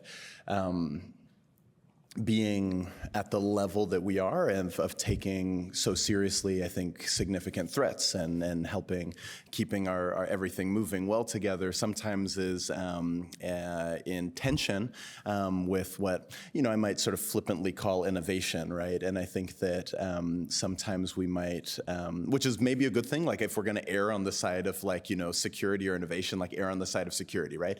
But I think that in years ahead, certainly maybe not something to have for this year, but I do think we should re-engage in some of these conversations about, there was once a position in the city called like innovation director or something like that. I think that sort of ended up going in a direction that it didn't need to go in, but there's a lot of really interesting space for us, particularly right now, to be thinking about how we might develop technological solutions to sort of logjam issues across the city, how we might create more efficiency, how we might do gains in efficiency across the city, and things that we can sort of create maybe in-house or work externally to create. And I'd really love to see that capacity built in to ITS. Every time I talk to people about, hey, why don't we do this? Why don't we do this other thing? They're always like, oh, we have to talk to ITS about it. And so, but I don't think that we're actually built like as an ITS department to do the type of things that I think all of us would want to be doing, which again is to our benefit in many ways when we talk about things like security particularly. But anyway, so it's something just, thinking out loud, something that I'd love to see us. I also talked last year about how I'd love to see that talk about as we move towards outcome-based, stronger outcome-based approach. We're going to need a lot more data capacity. I love the investment in the software and technology, but we also might need some human capacity to sort of pair with what we have in the office of the mayor with our incredible deputy mayor who has those skills, but we need to sort of spread those widely. And so anyways, just again, thanking you for all the amazing work you do. Thank you. Any other comment from council? Councilmember Strasburg?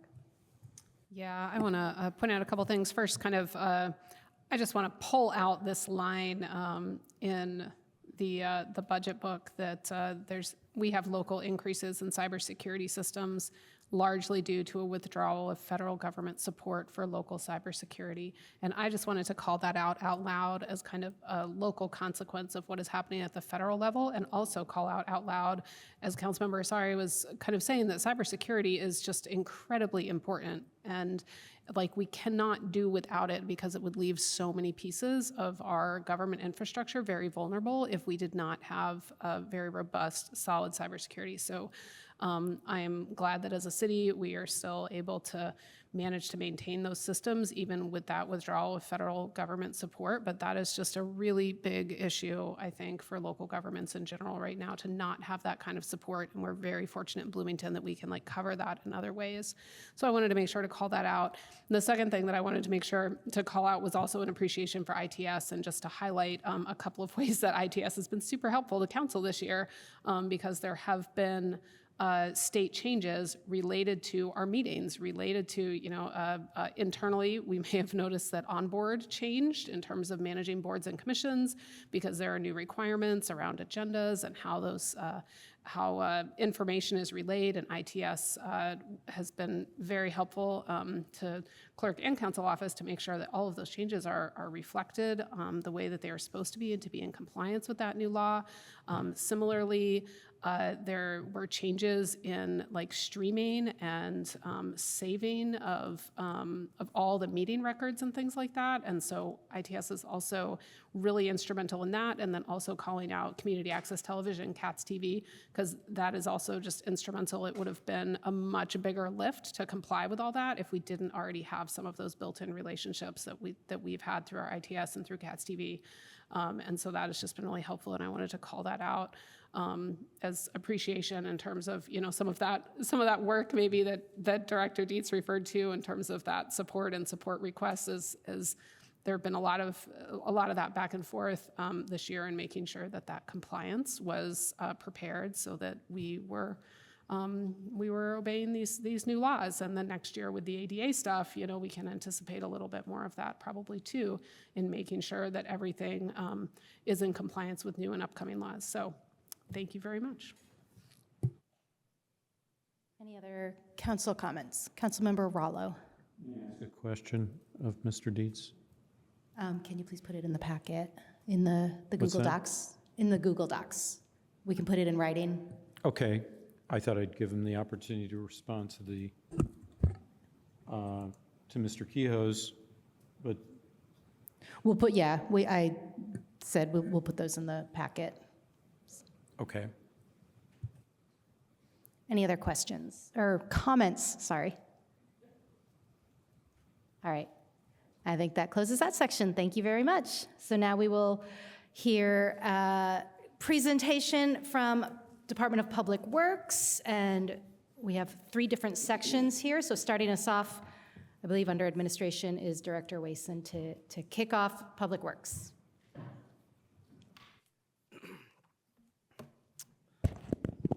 All right. Good evening, members of the council. Adam Wason, Public Works Director for the City of Bloomington.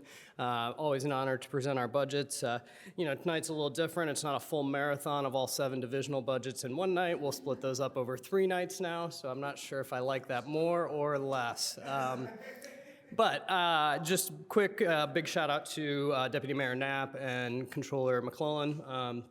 While this was a different budget process than I've been through in all of my years in city government, they made it as easy as it could possibly be, given all these big changes on how we're presenting the information. So thank you to them, and really appreciate the hard work they put into this on behalf of the departments and divisions. Starting off with the Public Works Administrative Division. This is the small staff here at City Hall that does the strategic and administrative services for the department. We are a small staff of just 5 full-time, including myself, 6 full-time staff members. And this is across, this staff's the front desk at City Hall. This is our positions in our admin office across the hall here with our budget team, our budget manager, our special projects manager, and our office manager, as well as a special projects coordinator. We are a small staff, but we have big roles to fill here. The Board of Public Works meets every 2 weeks, and our administrative division staffs that. This is a board that is considered the chief administrative body of the city, and so their packets are from ranging from a couple hundred pages per meeting to 400 and 500 pages. We take items from almost all departments of the city at different times throughout the year, and just a big heavy lift there. Some of the things that we really have focused on in 2025, it continues to be our accreditation process. So the American Public Works Association accreditation is something we've been working on for several years, and something that we will go through the actual review process next summer in 2026. We're also embarking on our efforts to get a site concept and design for a Public Works Operations Center. This is something we've been talking about for many years now, our need to consolidate our activities to an operations center to not only bring our team together, but also put our teams in more modern facilities that meet their needs. Also here in 2025, throughout the year here, we've been focused a lot on our downtown efforts with our Brighton Bloomington program and our beautification efforts and partnerships with Parks and Recreation and other city departments. And we've also been making a big focus on our gateways into the city, trying to keep those clean and inviting to the public that live here and visit on a regular basis. Some of the initiatives that we're looking at for 2026. We do have 2 new positions requested throughout the entire department, one in the administrative division as a new deputy director for operations. We are doing a lot of work with our pedestrian facilities. So we're with the new Transportation Commission working to present to them a draft, what we're referring to as a pedestrian facilities operation plan, to get their feedback and really look at how we the operations and maintenance of our pedestrian facilities. We've heard a lot in the last couple of years about trying to pilot some efforts on snow removal from pedestrian facilities, so we're going to give that a bit of an effort this year. It is not going to solve all of our issues with snow on sidewalks, but we're going to try some of our high pedestrian facilities. In particular, I think we're going to try to focus on the Walnut Street corridor, where it's 2-way south towards Winslow on the south side.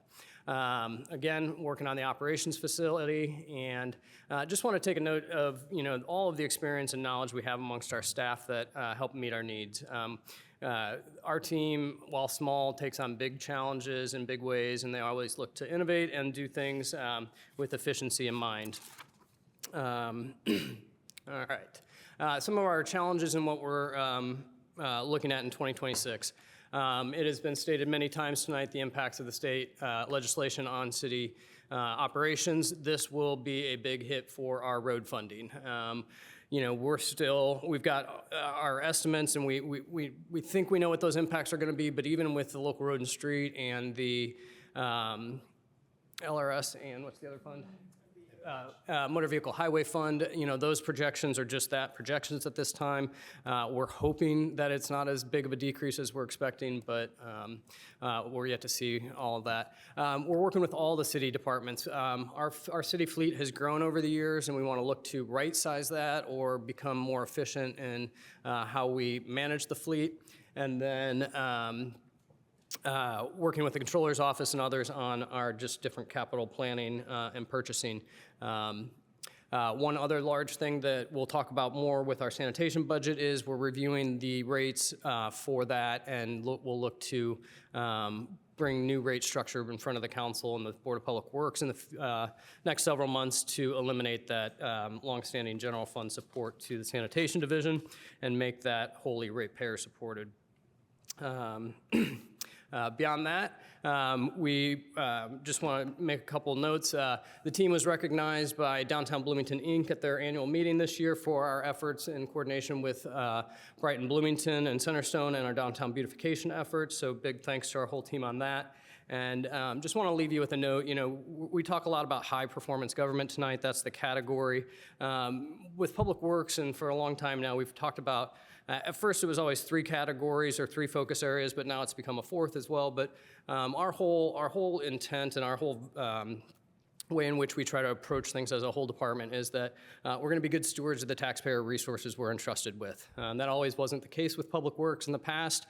Some things happen, and that's always been a focus of ours. We want to steward the resources we are entrusted with in ways that benefit the community for the long term.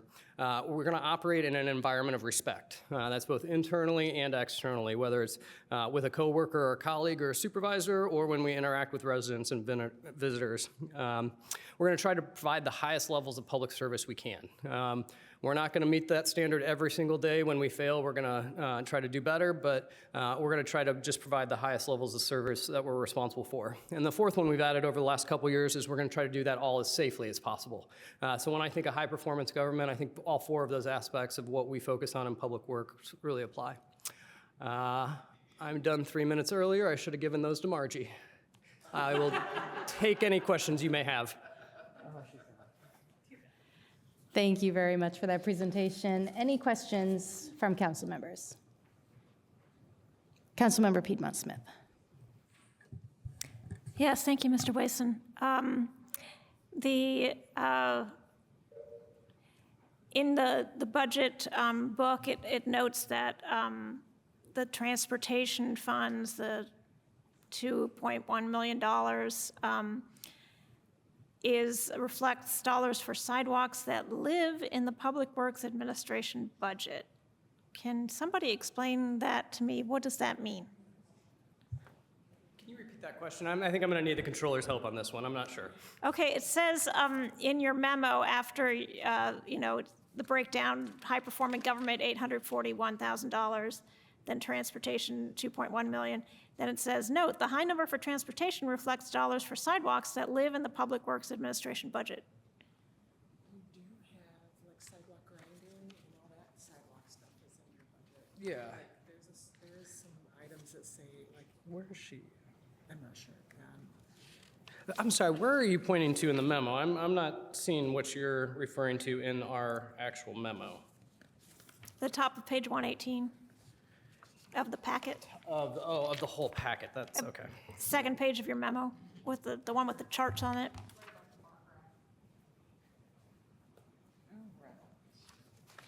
Estimated allocations to the 841 for transportation. Yeah, so that 841 number is going to represent all of the different aspects that Public Works we'll present on during that of the admin budget that are related to transportation. So that is going to include things like our sidewalk grinding and saw cutting contract.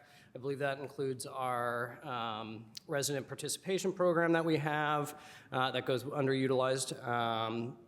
That's going to also include our sidewalk, contracted sidewalk work for ADA ramps and when we go in and do work for sidewalk panels that are impacted by street trees. So a city-owned street tree impacts a private sidewalk, we go in and make those repairs. So it's all those funding levels would be included into that. So why is that in the administration and not like facilities or street budgets? Because we administer those contracts out of the admin office through, with the Board of Public Works.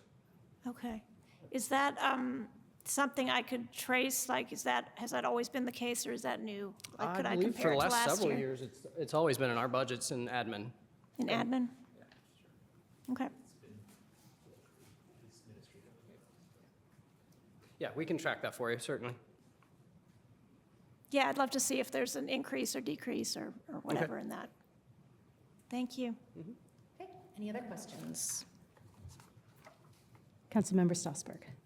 Thank you. I have a question about your new proposed position. Okay. So just to clarify, you said on the slides that you have two new positions, but only one of them is being presented right now, and the Yes. other one will be presented later on. In facilities, Okay, yes. great. I just wanted to clarify that. So in terms of the one talked about tonight, this deputy director, Yes. which is proposed in the org chart to then have the fleet maintenance and sanitation and street all reporting to them. Do those three folks currently report to you? Yes.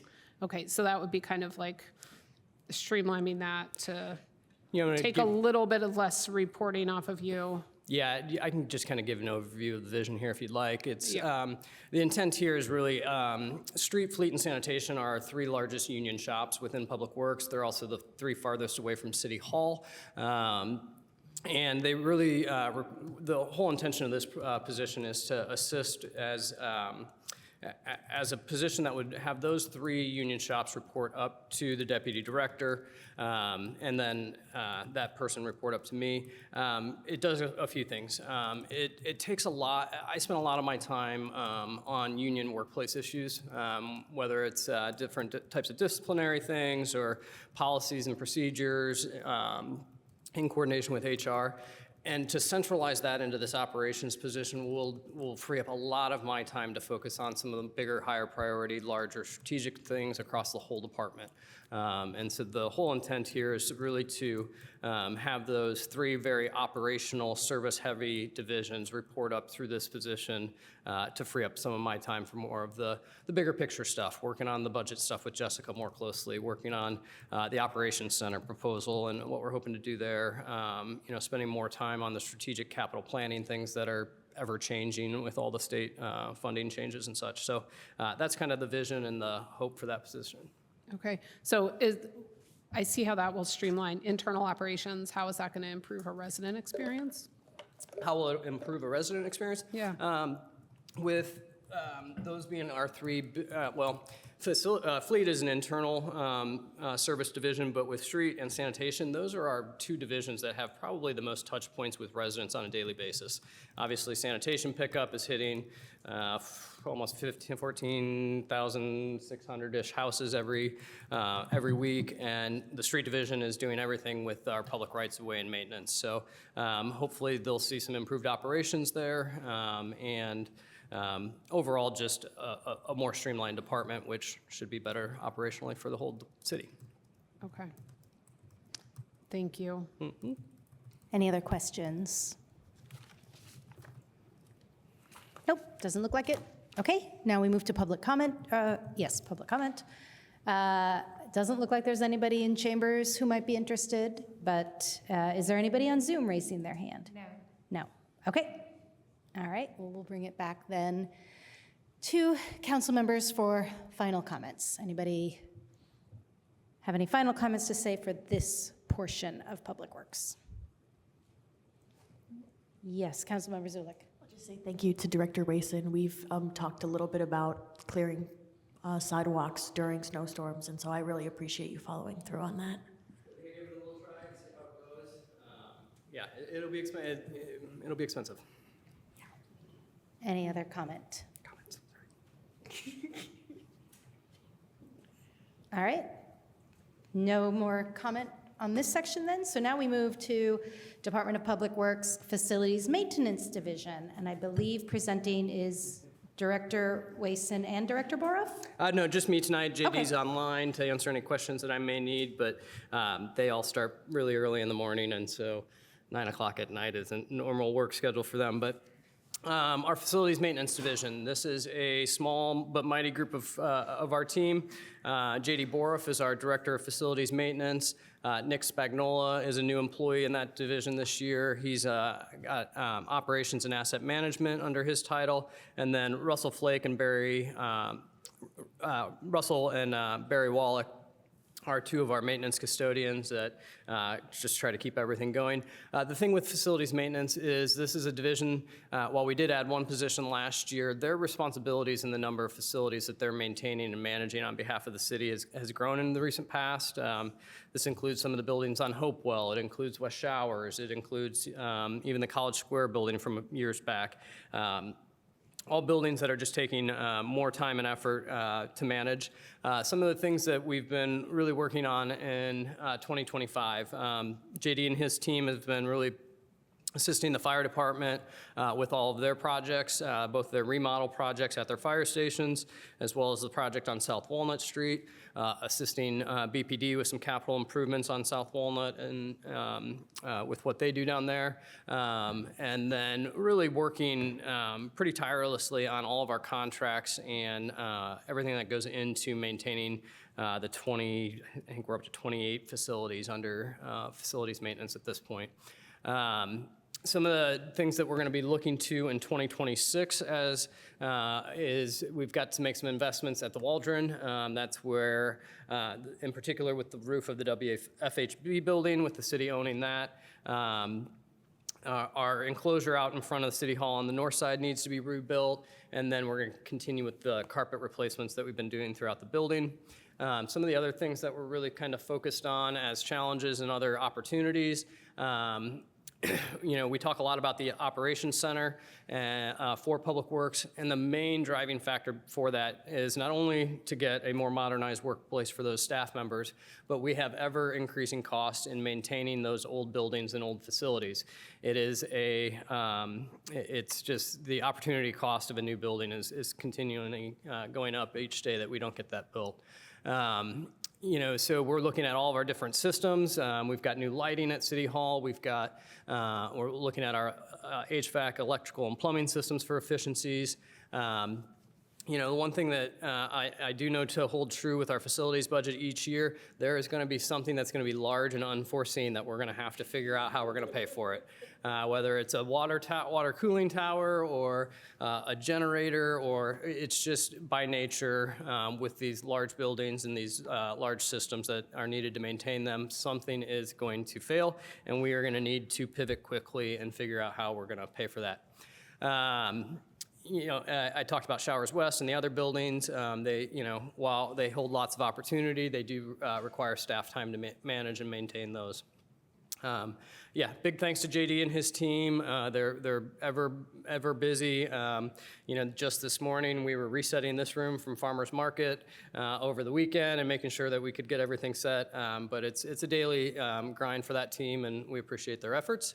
I will be happy to answer any questions you have.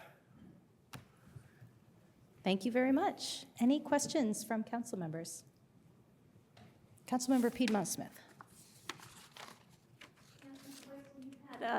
One new position in yes. this division as well. Sorry, I forgot to highlight that. Can you speak to why an additional downtown specialist is needed? What do they do? Yeah, so the downtown specialist, this started many years ago when I was actually in the mayor's office and Susie Johnson was our public works director. This was a position that was just meant to focus efforts on downtown cleanliness, on relationships with the business owners, And that position's been highly successful. If you talk with downtown business owners or other regular visitors to the downtown, many of them will know Zach, our current downtown specialist. But Zach is one person, and our needs downtown are ever growing. So with Zach being one person, that means he works a 5-day week. That means we have 2 days a week where we have no coverage downtown for the things that arise. And so this additional position would be to not only assist with the same efforts that Zach's undertaking, but also offset scheduling. So that position helps with special events. So Taste of Bloomington was back downtown. Great, successful event. Zach spent about half of his day just working on things with Taste of Bloomington that day. Responding to issues that are occurring with our individuals experiencing homelessness downtown. We respond to a lot of cleanup things and efforts. And when you have 2 days a week when no one's here, that means we have to go find someone else to go do those things, often either myself or staff down at the street division or sanitation.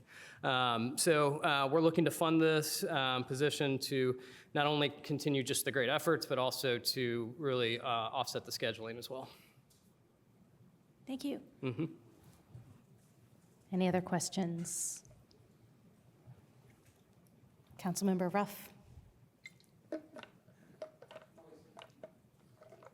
Mr. Wason, would you imagine, would there be a conceivable situation in the future where facilities maintenance would be involved in any kind of maintenance at the new convention center once it's built?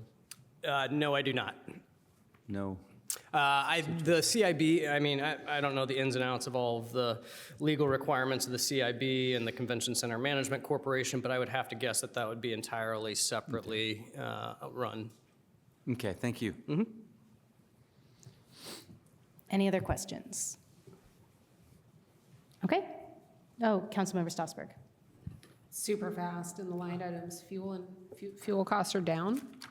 I believe we put one vehicle back into, we put one of their vehicles into our pool, so the pool of vehicles that other staff can utilize, the shared vehicle pool, so I think that's why we might be down a little bit in fuel. Okay, so it's not so much that fuel costs are down or that we've Oh, no. transitioned, it's that there's a vehicle that's now somewhere in a different budget somewhere? Yes. Okay.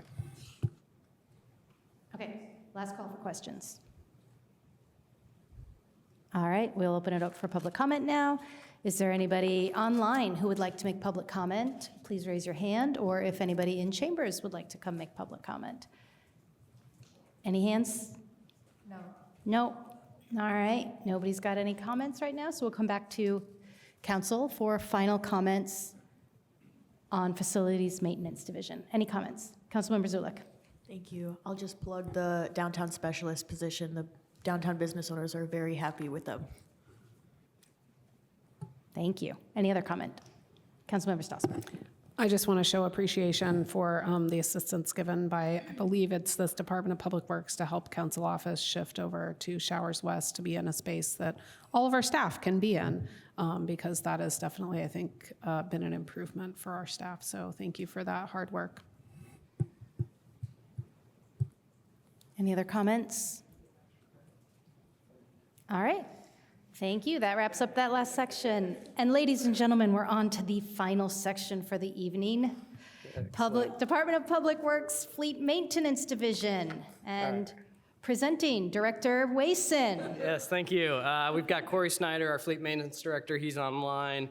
His mornings always start very, very early, so he was here, and I was like, go home, be on Zoom if you're ready. But Corey and his team down at Fleet Maintenance, I say this pretty much verbatim every year, they're really the backbone of city services. They maintain all of the vehicles and equipment that allow us to do all of the things that we're responsible for across the entire city. It's everything from the ATV to the Zamboni and everything in between. There's not a piece of equipment or a vehicle that they cannot in some way work on, service, or maintain.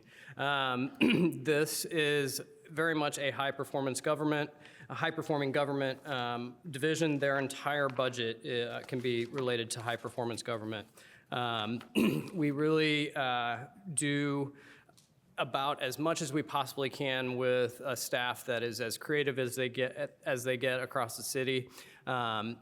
Overall, in 2025 and 2026, we've focused our efforts on asset management. We've focused our efforts on our accreditation process.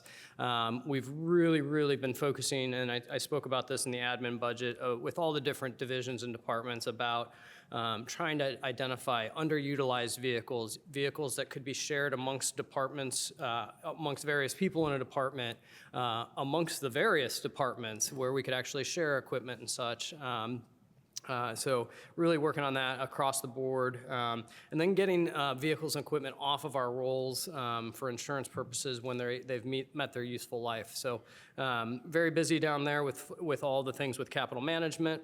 We assist all of the departments of the city from the time they have an idea of what they want to purchase until they want to take that unit out of service at end of life. So literally every step of the way with maintaining vehicles and equipment, fleet maintenance assists with. We also have a lot to do with our environmental compliance at our fueling stations. So we've got 2 fueling stations at Miller Drive and Henderson, as well as on Adams Street at the Parks Ops building. So we do all fuel management for the city. So not only managing the usage of fuel by all the different departments and by each unit number for tracking and all the purposes of that, but also the environmental compliance of those sites as well. You know, we've got a lot that we do with our administrative team down there, whether it's Chris Axum, our parts and inventory coordinator, or Lisa Lizelle out in our management office there. She's, you know, they really do all of the back end work so that the technicians out in the garage can be as efficient as they can be throughout their workday. We're a 24/7 operation, 365 days a year. If the fire truck breaks down on Thanksgiving Day at noon, we're sending folks in to help them. We actually spent most of our weekend working on fire trucks. So, you know, these are folks that are on call and they assist all day, every day. Some of the other big initiatives, you know, you know, we're an internal service department, so we service all of the city vehicles across all departments. In times of very heavy workloads, we are going to prioritize our public safety, you know, our fire trucks, our police vehicles, our, you know, as well as, you know, always looking to assist CBU and sanitation to keep their vehicles up and running that are used every single day in what we do. So it's a pretty small team. We've got, you know, the office team and then the technicians out in the garage. We're also working on some programs with the Hoosier Hills Career Center up at North High School. They service, I think it's 6 school districts now throughout the region, and working on an apprenticeship program with their automotive tech program, which is something that's pretty exciting. We've hosted several interns from Hoosier Hills at this point, and these are talented young individuals that have a desire to go into that automotive tech field, which is very lucrative in this day and age, might I say. So, but yeah, very happy to be working with the folks up at North.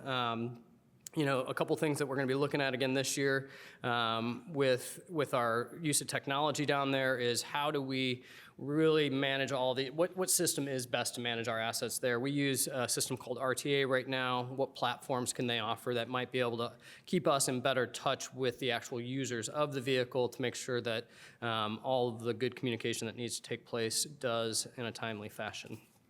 Beyond that, you know, there's not any real big increases here. Category 1 has its increases for compensation and benefits, and you know, we've got a large AFSCME contingency at Fleet.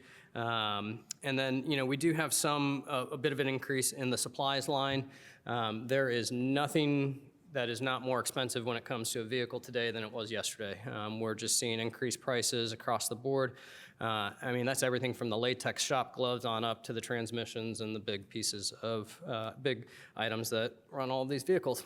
Other than that, I will put a little bit more time back on the clock and be happy to answer any questions. All right, thank you very much. Any questions? Councilmember Stossberg. Thank you. I was just kind of noticing, I was looking through the line item budgets at the end, and the thing that kind of struck me is what I'm guessing is the line item under instruction, that in 2023 was about $4,000, and in 2024 was about $50, and then it's budgeted this year for $8,000. And I'm kind of assuming that that's kind of for continued education sort of thing, because, I mean, there's a ton of vehicles and a ton of different types of vehicles, and then there's so much technology related to this.